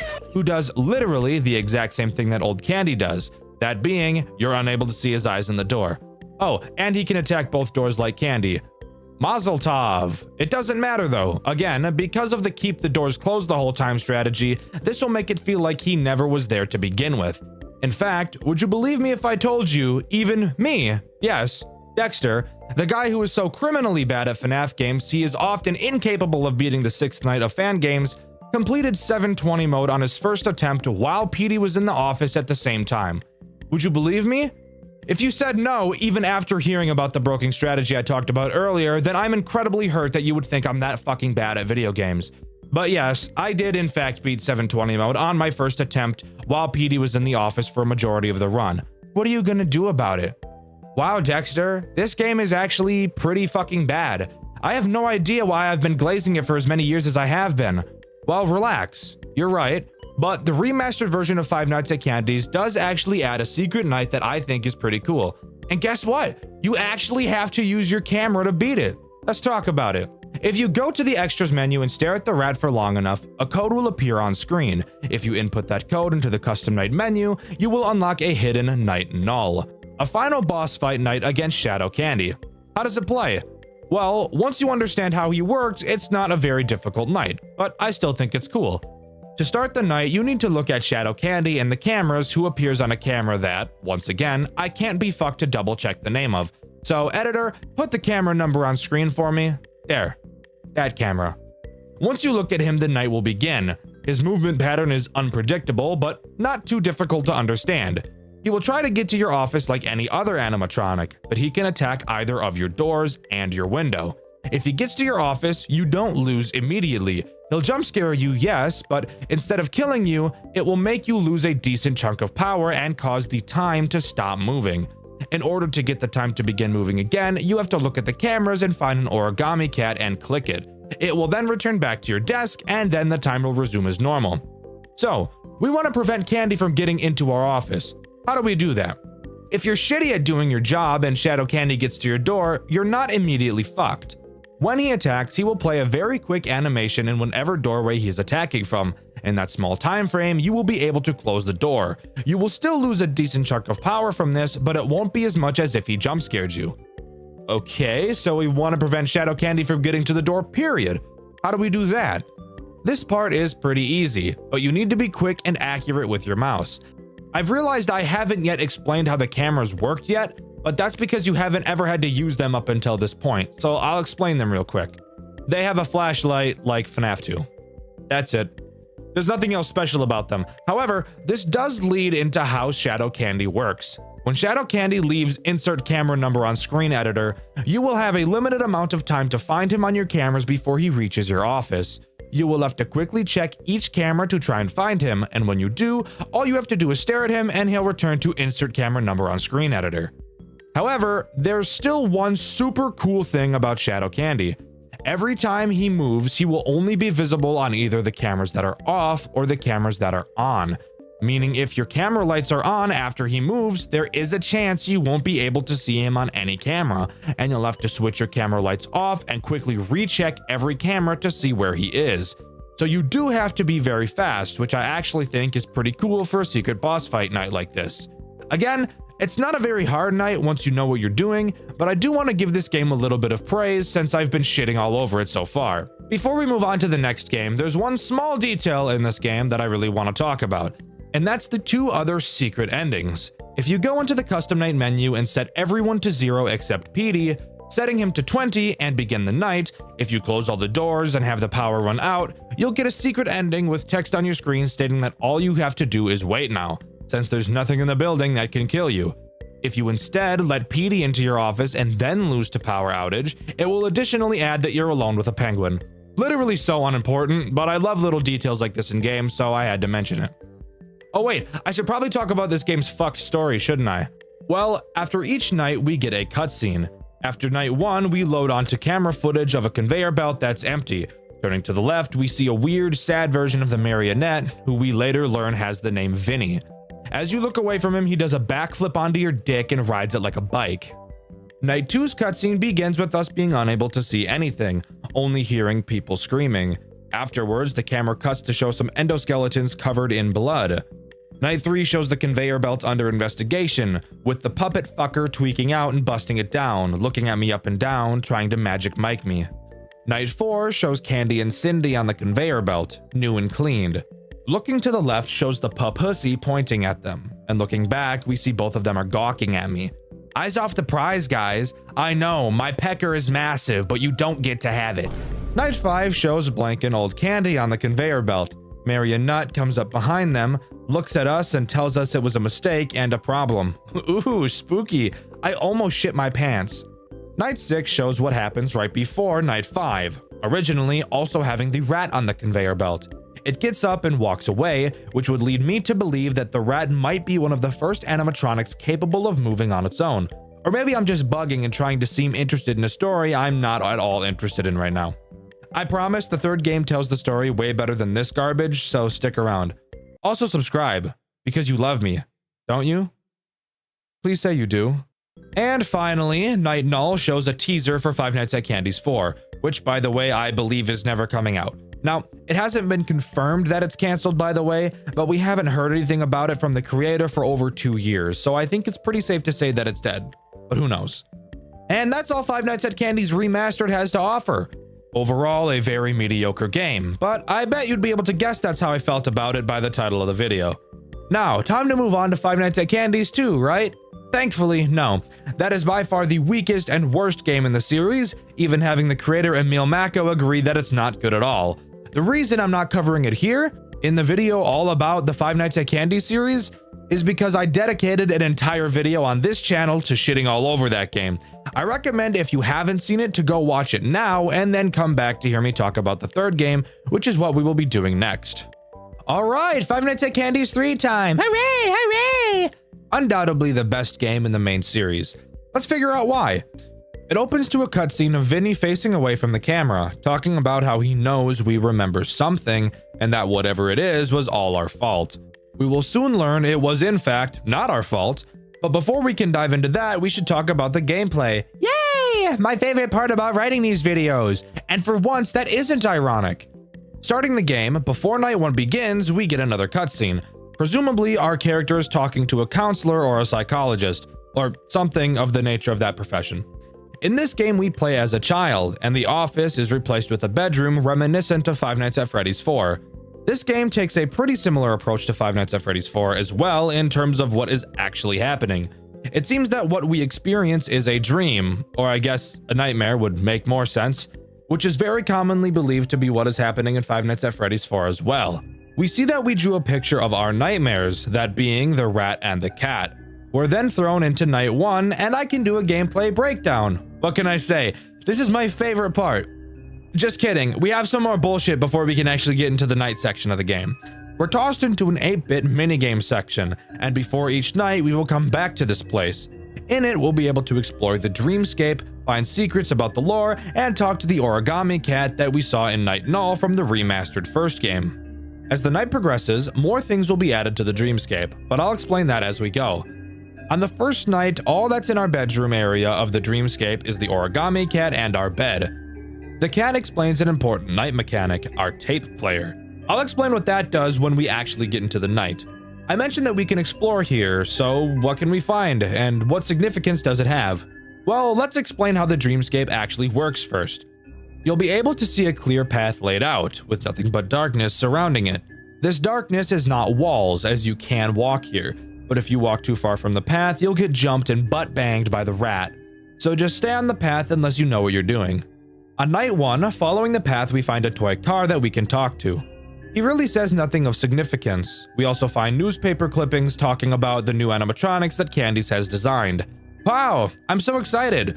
I hate talking about lore. If you're new to the channel, I don't like talking about lore because I'm really bad at it, but I try my best. We find a rock with engravings on it that says we shouldn't be scared of stepping off the path a little bit. Checking the back of the rock, it tells us to go south. Doing so leads us to another newspaper clipping, reading about a place called Rat and Cat's Theater, which will become very important to the story later. The puppet animatronic supposedly started moving on its own and attacked a child. The guy who was supposed to be remote controlling it got arrested because nobody believed him when he said it moved by itself. Typical. Never believe the wagee, right? Fuck them. They said that they don't have any organic pasta sauce in the back. They must be lying. Now I have to make a scene until the manager of the building comes to my rescue and tells me the exact same thing the wagee just told me. Anyways, here we can find our tape player and an arcade game. Oh boy, arcade games. I don't know about you guys, but I personally hate the arcade games in any FNAF game. Maybe I'm just a hater, but I've never been a fan. Anyways, now we can actually move on to my favorite part of the video. Game mechanic breakdown, the part I'm actually good at. This game plays very basic in nature, and honestly isn't all that hard, but I do think it's the most enjoyable gameplay out of the whole series. Before we talk about the characters, I want to talk about the tape player that we picked up earlier. Located behind us, we can access this tape player, and if you play the music, the night will progress faster. So there's seriously no reason not to play it. The only downside is that it makes noise, and listening in this game is kind of important.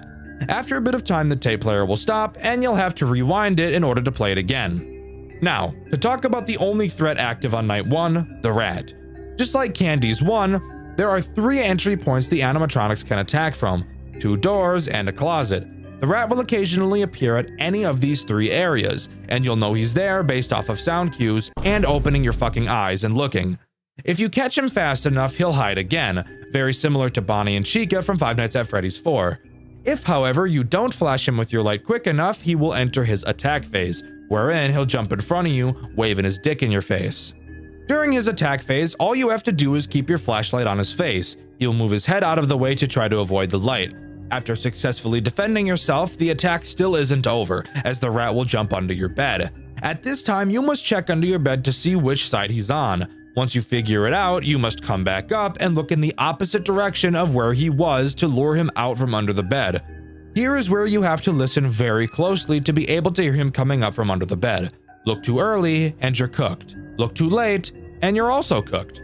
Once you hear the sound cue, quickly turn and flash your light at his face once more, and he'll finally leave your room, ending the attack phase. This is honestly pretty damn cool, I can't even lie. I think it's interesting how he doesn't give up on his pursuit so easily and continues to try different means of attacking you. Again, the rat is the only threat on this night, so completing it isn't all too hard. After completing the night, we get a post-night minigame. Yay, more lore. I'm so excited. Each of these minigames plays the same on each night, with small differences here and there. In these games, we play as our character inside of the rat and cat theater. Walking around, we can talk to our dad and eventually find the rat, who at the time wasn't an animatronic, but was instead just a big mascot costume that an actual human would be inside of. He asks to play hide and seek, and it's our job to hide. Spoiler alert, you will always be found. When he finds you, the minigame ends and we head back to Dreamscape. Night 2 Dreamscape adds a drawer with a lamp to our bedroom. Heading into the darkness, we find another rock, and on the back, it reads to go east. Going east, we find a newspaper clipping reading that Rat and Cat Theater will be reopening. We find another rock, tells us to go north, and we do find another path. Following it, we find a newspaper clipping reading that the animatronics at Rat and Cats will be safely controlled by experts. Judging by what we read in a previous clipping, I have a funny feeling they're not going to listen. But you know what? I'm sure it's totally fine. Traveling off the path again, we find a toy horse that says a whole lot of fucking nothing.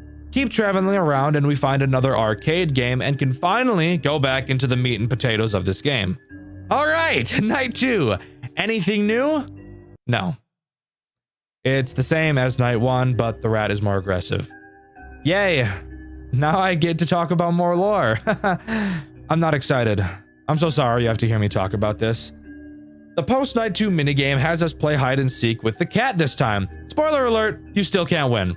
Get found and we go back to the Dreamscape. This is going to be majorly what I talk about in this section of the video until something new is introduced, by the way, so I truly apologize for that. Dreamscape Night 3 actually introduces something new, Nightmare Cat. Not only will he be active in the nights now, but in the Dreamscape as well. His purpose in the Dreamscape is to give you a time limit for how long you can be in the darkness. However, it's a very generous amount of time, so I highly doubt it'll be a huge problem.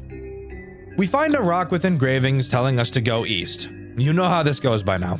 We find a newspaper clipping explaining that the building has arcade machines.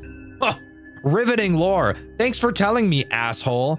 Find another newspaper clipping that literally just says adults can talk and drink coffee. What the fuck am I playing right now, guys? Is this story actually good? Why do I give a fuck about such minor details like this, bro? Oh hey, another newspaper clipping.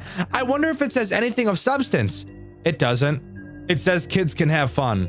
Wow, my jaw is agape right now. We find a worthless toy duck and an arcade game 3 part 1, and finally can continue on to the next night, where I actually have 2 mechanics to talk about. This night, as I mentioned earlier, introduces the cat. His mechanic is very simple, but can prove to be an annoyance if timed improperly with the rat. The cat will at random appear on the left or right side of your bed. You'll be able to hear it breathing. When you do, all you have to do is turn towards it and hold your light on it until it hides away. Easy. The only time this becomes a problem is if he attacks you while you're dealing with the rat. Since the rat's attack is so long, there's a decent chance that cat and rat could Eiffel Tower you, which I can guarantee there is Rule 34 of, but I don't have the bravery to look for it myself. The other new mechanic is knocking. This is both a blessing and a curse. When the rat appears at one of your doors, there's a chance he can knock. It's a very loud knock, so you should always hear it. However, the rat will always try to trick you by knocking at a door he's not actually at. The knock will be directional, so if you hear a knock on your left side, you know that the rat is either at your right door or your closet, which can actually really help narrow it down on later nights when you have to be quick. Nothing else really to talk about here, so let's move on to the next stupid fuck-ass lore dump. In this minigame, we see a man dressed as the puppet. He says that usually Vinny is with him, which leads me to believe that Vinny is probably the robot puppet that attacked the child. Moving on, we talk to the rat, play an unwinnable game of hide and seek again, and it's back to the Dreamscape. A lot of people glaze this game for having a good story, and I'll admit that from what I understand, it's pretty cool, but holy shit, the way it tells its story is so goddamn cock-sucking boring, bro. I don't want to play hide and seek for the millionth time, dude. Seriously, please, do something different. I'm dying. In the Dreamscape, we find a newspaper clipping reading about a new horror movie, and saying the actor did a really good job playing a psychopath. Gonna take a wild guess, that's probably because the actor is a psychopath. Why the fuck am I reading about this? I need someone to explain to me in the comments because I'm stumped. We find part 2 of the third arcade game, a stupid fucking toy robot, and a note written by who I'm guessing is the guy who was dressed as the puppet. He says that the theater was never meant for him and that he always wanted to be an actor. Now, I'm going to guess that this guy is also the actor who played the psycho we read about earlier. Anyways, who gives a fuck? Next nighttime! Is there anything new? No, it's just harder. Let's talk about the minigame. Wanna guess what we do? That's right. Play hide and seek with the cat and fucking lose because we're garbage. Dreamscape time! Boy, this game is really short when you break it down, huh? A lot of filler bullshit when you stop and think about it. In the Dreamscape, we find a note mentioning a brutal accident between 2 theater coworkers, but it doesn't go into detail. Another newspaper clipping we find later explains a bit more. Both actors were found dead, one from asphyxiation and the other from cracking their neck on the edge of a table. It seems that one choked the other, killing them, and then passed out from the adrenaline and died against the table. That seems a bit coincidental, doesn't it? And we did just learn there was an implication that someone else was a psychopath. Something fishy is going on here. Finally, we find a toy teapot and part 3 of the third arcade game and can go to my favorite part. Just kidding. Nothing new is added. It's just harder again. So I have nothing fun to talk about. Minigame time! I'm losing my fucking mind! Finally, in this minigame, something different happens. This time, we played hide and seek with the cat, except the cat is going to try to find a fuck ton of kids like Jared Fogle. This time, however, we go to hide in a different spot than previously, inside of one of the employee-only rooms. Inside, we find Vinny, the controllable puppet, and we hide inside a locker. The rat quickly follows behind us, and human Vinny comes in to scold the rat's actor for being drunk around the kids. Rather than just explain this to you, I'd rather just show you what happens. Do you have any idea what would happen if any of the parents found out that one of our actors is drunk? Think of our careers. Think of the children. What about the children? They love me. I'm the most popular character in this freaking show. Don't be jealous that I've got talent and you don't. You have no idea what you're talking about. Take off that costume, you're going home. No, I'm gonna go back out there and keep this damn show alive. No, you're not. Take it off now. Oh shit. Cut it out. Oh, dick. Toy Chica, do that to me for real, please. My Toy Chica. You know what I mean. Let me go, bitch. Damn, please. Please.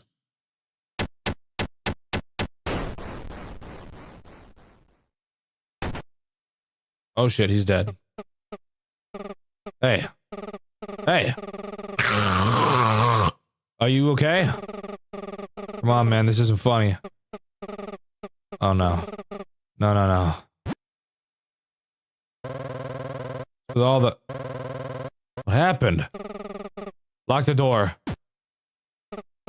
I didn't mean to. It was an accident. I swear he just You have to call an ambulance and the police. You have to tell them what happened. No, wait. Was always a bit unstable. He'd been drinking. We found him like this. Yes. That's what we have to tell them. We found him dead in here. Listen, it was an accident, an honest mistake. We have to tell them what really happened. But I can't.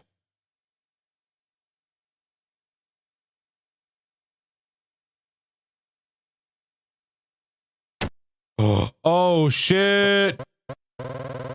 What are you doing? I can't.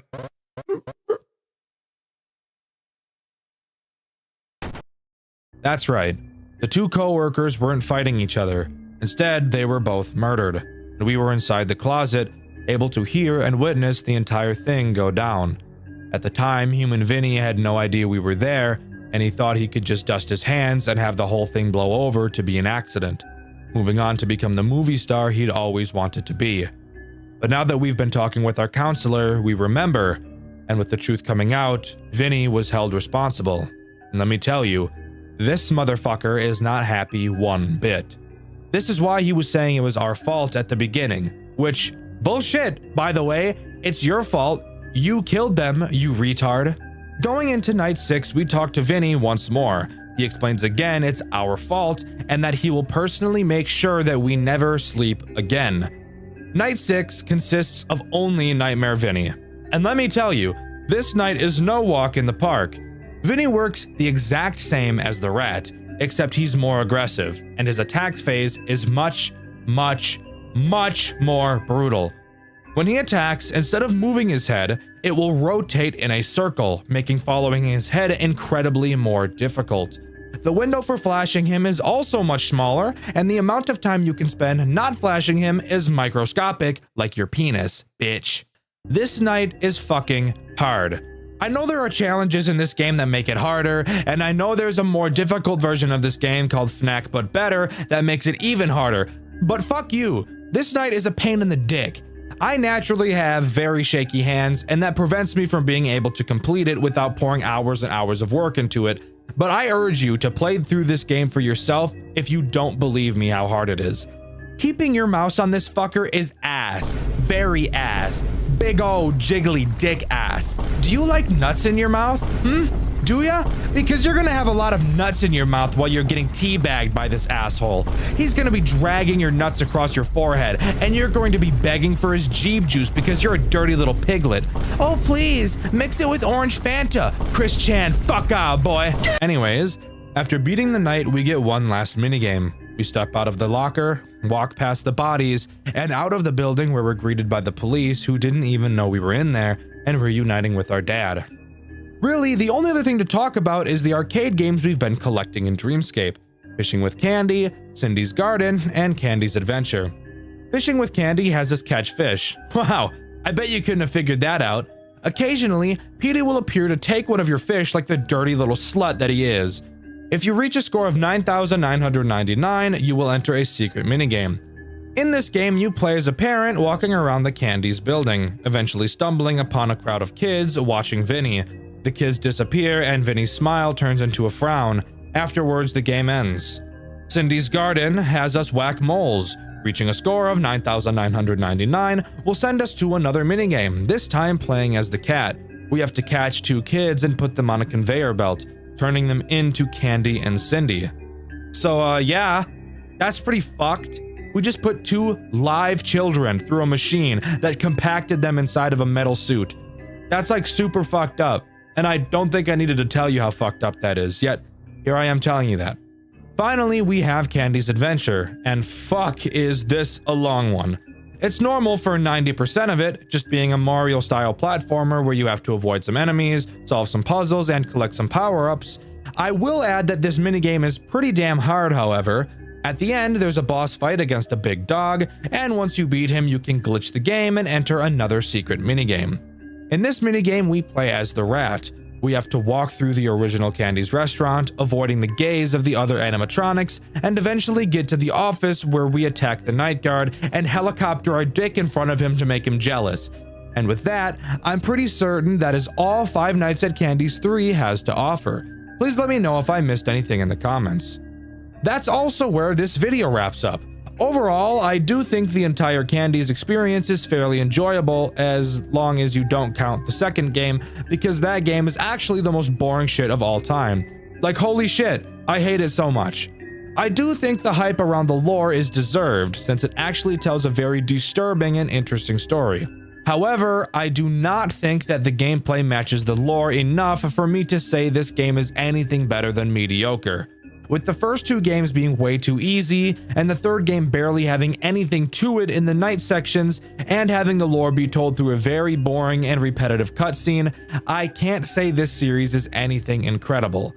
Yes, it is one of the first FNAF fan games ever made, and that has to go into consideration, but I'm not going to review a game differently based on the time it was released. This game could have been much better if the gameplay and story were just balanced better, and I don't feel like they are. I've covered a lot of games made by the developers in the Five Nights at Freddy's Fanverse initiative. I've covered the fantastic Joy of Creation made by Nixon, the famous Five Nights at Candy's by Emil Mako, and I've covered the gorgeous One Night at Flumpty's by Groomer Jonachrome. For the most part, I've enjoyed all of these games, but there is still one game in the initiative I have yet to cover, Pop Goes by Kane Carter. Another incredibly well-known FNAF fan game with a lot of people having a sweet spot for it. Today, I'm here to find out why. Stick around because I've got a lot to say about it. As mentioned, Pop Goes was created by Kane Carter and was released to the public on June 26, 2016. Immediately, it got a lot of recognition, with FNAF fan games definitely being popular at the time, but it was still new to find a game that remotely matched the quality of the originals. And Pop Goes 100% did. The game shares lore in continuity to the official Five Nights at Freddy's games. However, it does retcon everything FNAF 4 onwards, meaning in order to understand the lore, we have to think only about FNAF 1 through 3. With that key detail out of the way, let's get all around the cobbler's bench and right into Pop Goes. A lot of FNAF fan games like to have an opening cutscene, but not Pop Goes. This game will already get you on your toes by not even showing you the standard newspaper, just jumping right into night 1, wiping its balls all over my forehead. Fantastic. Something you'll notice immediately is the way that Pop Goes handles the office. It's honestly probably the coolest office I've ever seen come out of a FNAF game. It actually comes out of this game harder than you gooners come out of the closet. While in the office, which is hard to even call an office honestly, you will be able to look 360 degrees all around you, with 4 different directions to look in, all serving a different purpose. Although I will admit one of them doesn't really have any reason for existing, but we'll get into that later. Starting directly in front of us, we have our cameras, which are controlled by our phone, and some colorful buttons. Since this is where we'll be spending most of our time, I'll talk about this a bit later. Turning to our left, we can actually see one of the animatronics, and it's at this moment it becomes apparent that we are not in an office, but are rather just in a giant-ass room in the restaurant. This character's name is Blake the Badger, but he's harmless on this night, so as I've already said multiple times, we'll talk about him later. Turn left again to look behind us, and we'll be able to see the actual fucking stage where all the characters are. Holy shit, my butthole just puckered and my penis just retracted up inside of my body. We are literally constantly next to almost every animatronic in the entire game. You might think that'll make just about everything in this game useless, since they're already pretty much free to grab up on us, but as you'll learn throughout this video, these guys have a very, how should I say this, retarded thought process. Finally, turning once more to the left, we can see a window to the parking lot with a bird character standing outside. We'll talk about what he does later, but for right now, I want to talk about what actual purpose this window serves. On the bottom of the screen, you will see a panic meter. Naturally, throughout the night, it will rise, and looking at animatronics will cause this panic meter to rise faster. In order to make it decrease, you'll need to look to the right at the window. I guess looking outside makes you remember how much you enjoy touching grass. Just kidding. Being outside is scary, and it's summer right now, so it's really fucking hot. I'd rather die than go out there. Fun fact, as I'm writing this script, I'm not wearing a shirt because of how blazing hot it is, even though it's only 9:45 p.m. What kind of bullshit is this? Why is it so goddamn hot where I live? This shit is ass. Oh, and by the way, as I'm recording this, it's currently 11:48 p.m. and it's somehow gotten even hotter. Also, by the way, put your dick back in your pants. You're not going to see me shirtless. And stop imagining it too. I already know how weird you fucking freaks are. Yes, I read the comments. Behave. Anyways, if your panic meter increases all the way, you'll be unable to do literally anything. That includes turning to look in any direction, and Pop Goes will very quickly dig in your butt. Want to hear a really cool fact about this? Turns out I'm actually the most retarded person on the face of the planet Earth. The phone guy explicitly describes that if we're feeling panicked to look outside. I swear to you, I had no fucking idea that the window to our right was a window to the outside.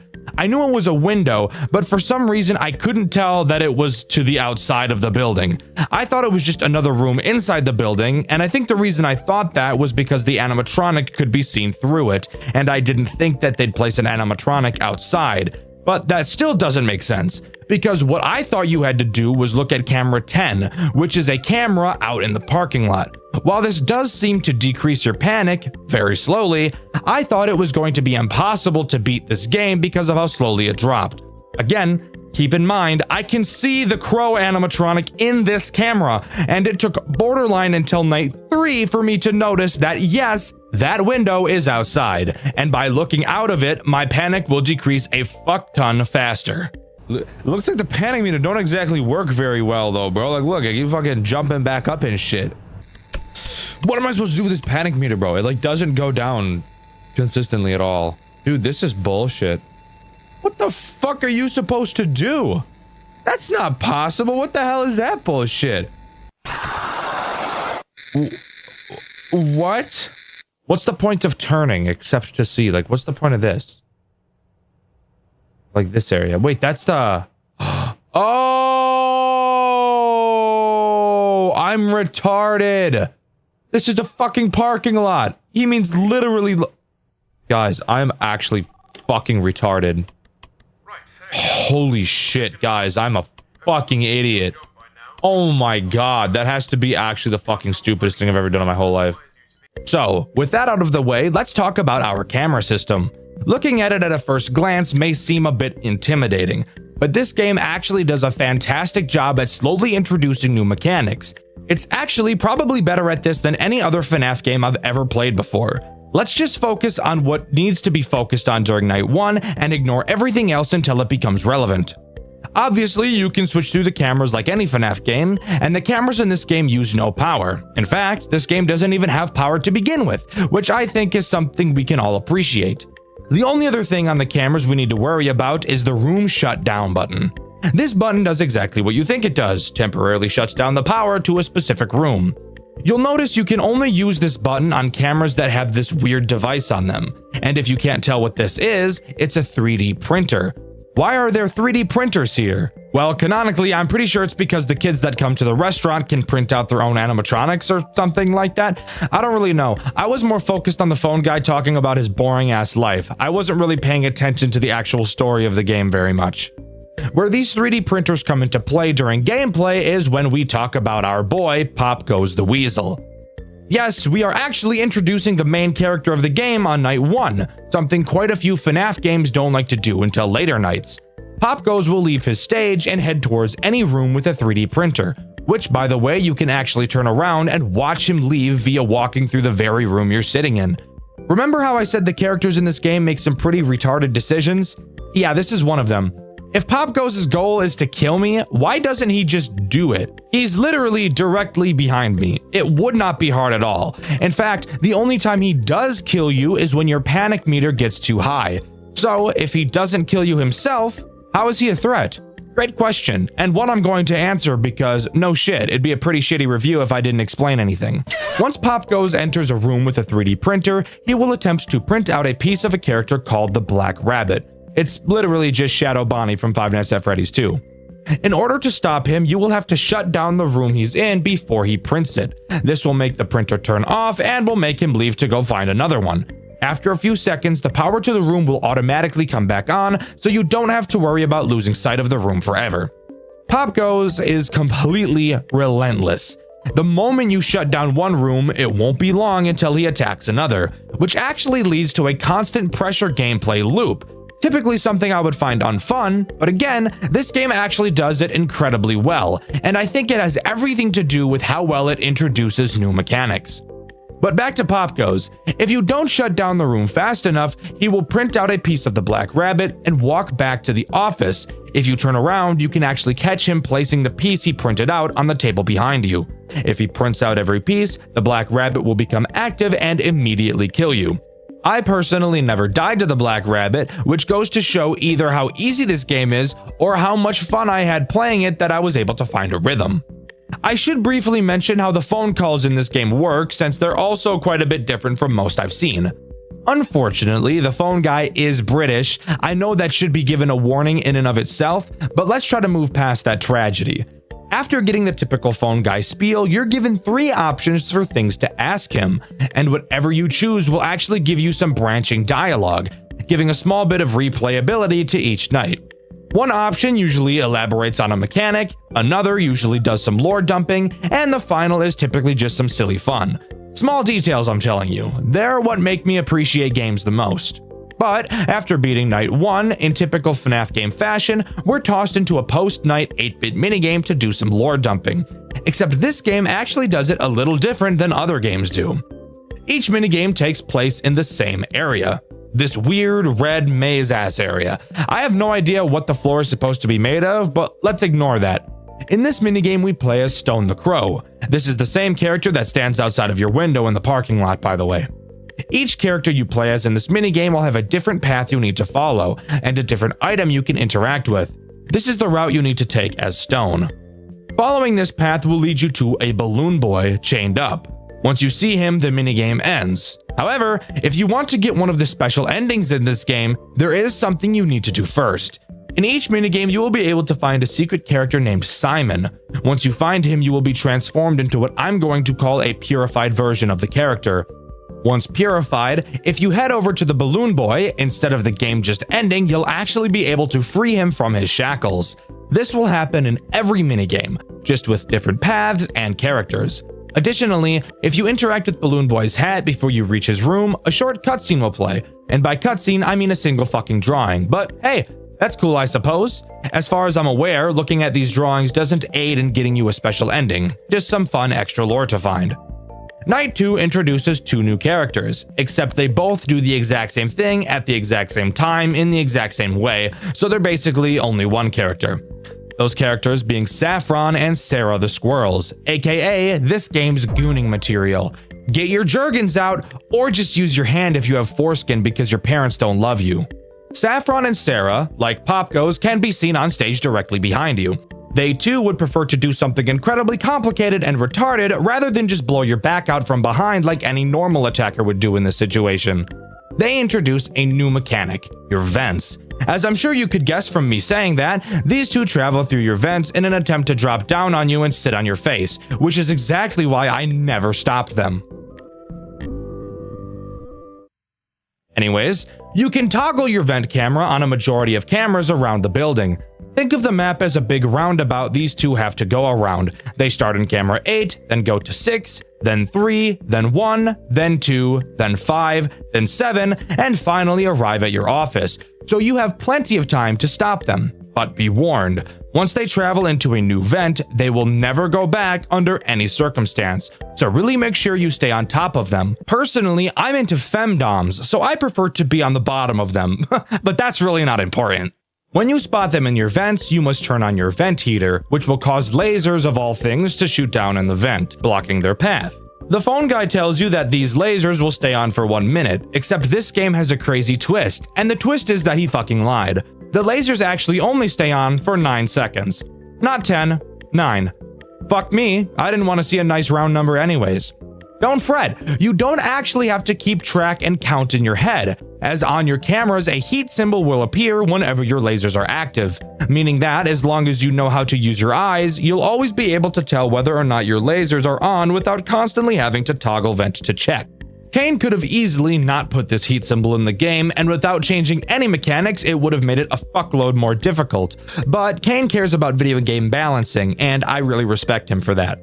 If the squirrels get all the way through the vent, they will appear in the vent directly above your head. If you look up, you'll be able to see them peeking down at you. Much like Pop Goes, these girls actually never attack you. Instead, what they do is snatch up your phone like a frat boy snatches up Easy Cooter. Obviously, without your phone, you won't be able to switch cameras, meaning Pop Goes will be free to build up the black rabbit and you'll be done for. However, it's much more likely that your rapidly climbing panic meter will get you killed first. Anyways, on to the post-night minigame. This time we play as Saffron and we're tasked with finding Toy Freddy. Very similar to last night, we can find Simon, become purified, and free Toy Freddy from his shackles. Oh yeah, and additionally can view another picture with some loud-ass music playing as well. Lore or something! Also, by the way, here's the path you need to take. Night 3 introduces one new threat, Blake the Badger. However, I first want to talk about a threat I haven't mentioned thus far, Stone the Crow. He actually has 2 different attacks, one that becomes active early in the game, and one that doesn't become active until a later night. Both of his attacks are actually the most threatening and annoying out of any character in the entire game. Crazy how one character can have multiple ass-erupting problems that I hate. His early attack has him just be an annoying prick. He will occasionally appear on your cameras and block your entire view. This prevents you from seeing pop goes, which is obviously not great. But if that wasn't enough, when you look at him, your panic meter actually increases way faster than normal. And want to know the coolest part? The higher your panic, the more commonly he appears on your cameras. That's a fucking wombo combo if I've ever seen one before. Holy shit. Leave my poor anus alone. It's had enough. In order to make him stop appearing on the cameras, you obviously have to lower your panic. Ironically, by staring at him out in the parking lot. Let's just pretend like that makes sense. Anyways, now I can talk about Blake the Badger, a character who is literally just fun. As I mentioned previously, Blake can be seen directly to your left. This, by the way, is the direction that is pretty much useless to look in. Along with seeing Blake, you can also see the door to the server room in this direction. If you look this way long enough, you'll see Blake walk into this server room. You can view the server room on your cameras where you can see Blake present. This camera is one of the reasons why watching him move real time doesn't matter, because you'll be checking the cameras consistently anyways. Blake has you play Simon Says. Hey, Simon! Like the guy in the minigames. I wonder if that's a coincidence. Once Blake is in the server room, he will set the monitor inside to a certain color.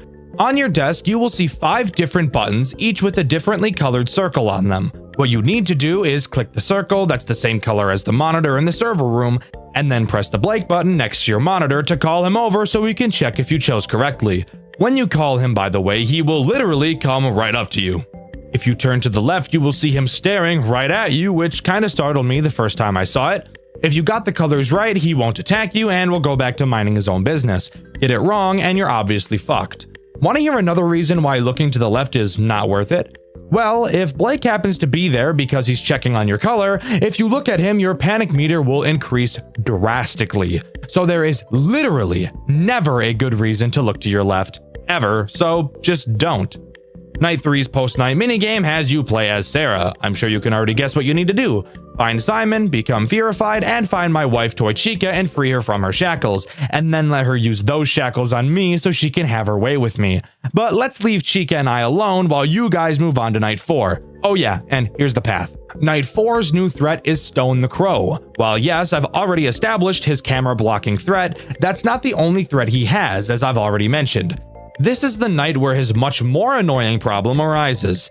If you are to look out of the window for too long, Stone will turn his head towards you and, I'm not joking, make the most ear-piercing, skull-fucking degrading screech I've ever heard in my entire life. I'm not lying. It's actually the loudest noise in the whole game, and it scared the fuck out of me every single time I heard it. Oh, for fuck. My goddamn ears, bro. When he turns his head at you, your panic meter will increase faster than anything else that causes it to increase. Like, I'm talking fast as fuck. Usain Bolt type shit. Obviously, turning away will cause him to stop staring, and you'll be able to look at him again to decrease your panic that he so rudely increased. This does bring up an interesting dilemma and will force you to come up with a new strategy when playing.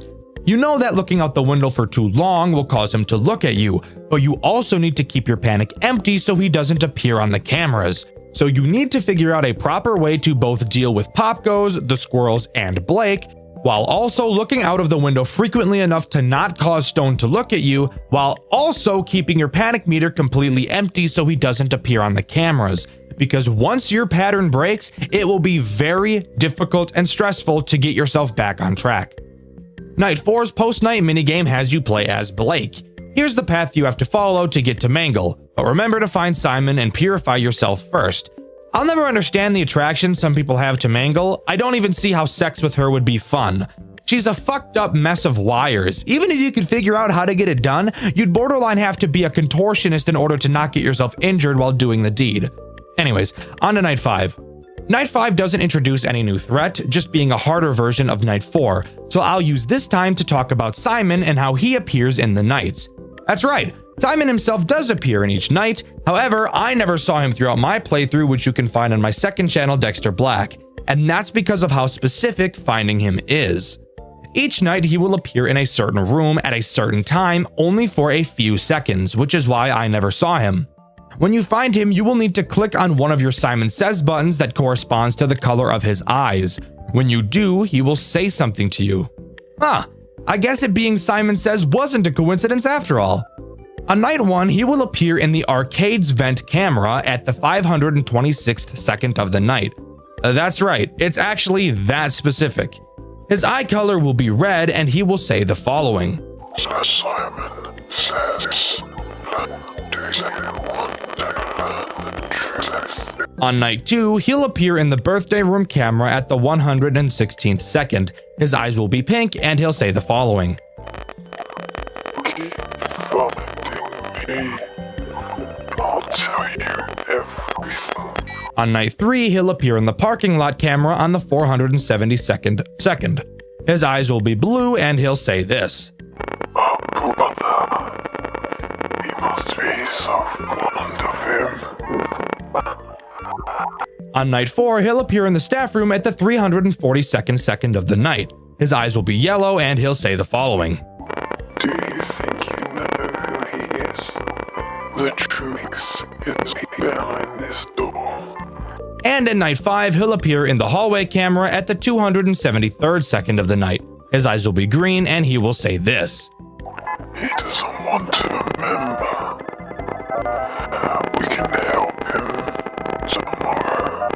Overall, a pretty cool bit of extra lore in a very fun and interactive way. Again, I'm in love with little details like this.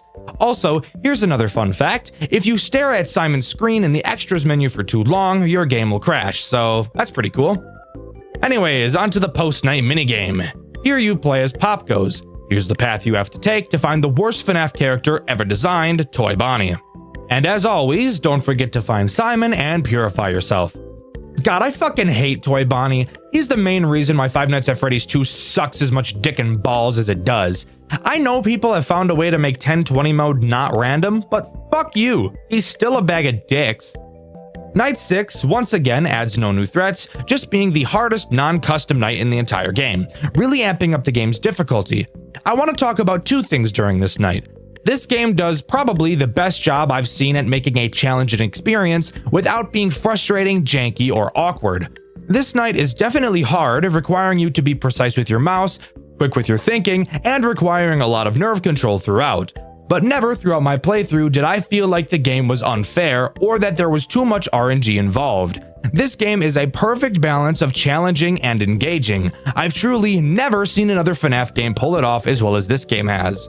Additionally, Simon can be found on this night as well. I didn't talk about it last night because the way you find him in this night is without a doubt one of the coolest things in the whole game. He'll appear in the station on the 273rd second of the night. You might be wondering what the station is, and the station is literally the room you are sitting in. Simon will appear on the table directly behind you. He leans in so close you can feel his breath on the nape of your neck. It might turn some people on, but it personally makes me feel a bit uncomfortable. Anyways, his eyes will be white and he'll say the following. He wants to save her, and I will make his wish come true. Thank you, Strings. If you've done everything correctly in the post-night minigame so far, you'll be put into the 6th night post-night minigame where you play as the Black Rabbit. Finding Simon, you'll realize he looks different, appearing to be glitching as the purple guy, and upon purifying, you seem to become Spring Bonnie, implying that either Simon has been William Afton the whole time, or that Pop Goes has been trying to construct William Afton the whole time. Continuing forward, you find a man and kill him. This man being Fritz, or Jeremy Fitzgerald, the phone guy who's been talking to us throughout the nights. Hold the fuck up. The phone guy has been Jeremy Fitzgerald, aka the person we play as in Five Nights at Freddy's 2. Again, keep in mind that anything that happens in the official FNAF games from the 4th game and beyond are not canon in Pop Goes. Throughout the game, Fritz talks about an accident he had at Freddy's, never going into specific detail as to what it was. I'm going to take a guess he was either the Bite of 87 victim or the Bite of 83 victim, since he also mentioned that he used to work for Freddy's. You might think that it can't be the Bite of 87 because we already know that that was a child, and Fritz mentions that the accident happened when he was a teenager. But again, remember that we learned it was a child in Five Nights at Freddy's 4, which isn't canon to this game, so it could be up in the air. If you have a better idea, or you know I'm wrong as fuck, let me know in the comments. I love reading your guys' corrections. During the last night of this game, Fritz asks us a question. Would we forgive someone who did something terrible, given that we've known the person for a long time? Then, instead of getting to ask him a question at the end of the call like every other night, we're instead only given the option of selecting yes or no, with no response given after our answer. I'm going to assume that this hypothetical question is about William Afton after he did what he did to the children. Fritz mentions earlier in the call that he feels like William probably had a good reason to do what he did. Fritz knew William and didn't want to believe he killed the kids with no good reason. I think he asks us that question in an attempt to make himself not feel so alone in wanting to forgive him. After killing Fritz in the final minigame, one last cutscene plays out. We're back in our office and we watch as Simon approaches us and stares deep into our eyes, making us fall in love. No, I'm kidding. I mean, he does stare at us, but I highly doubt it's for that reason. And with that, we get the grave ending. As far as I'm aware, this game's version of a true ending. And that's where Pop Goes comes to a close. Overall, I actually love this game. Originally going into it, I was nervous that this video was going to be another hit piece like Jolly, but I was actually very pleasantly surprised when it turned out to be a very enjoyable experience. I truly think that this game has the best difficulty balancing of any FNAF game I've ever played.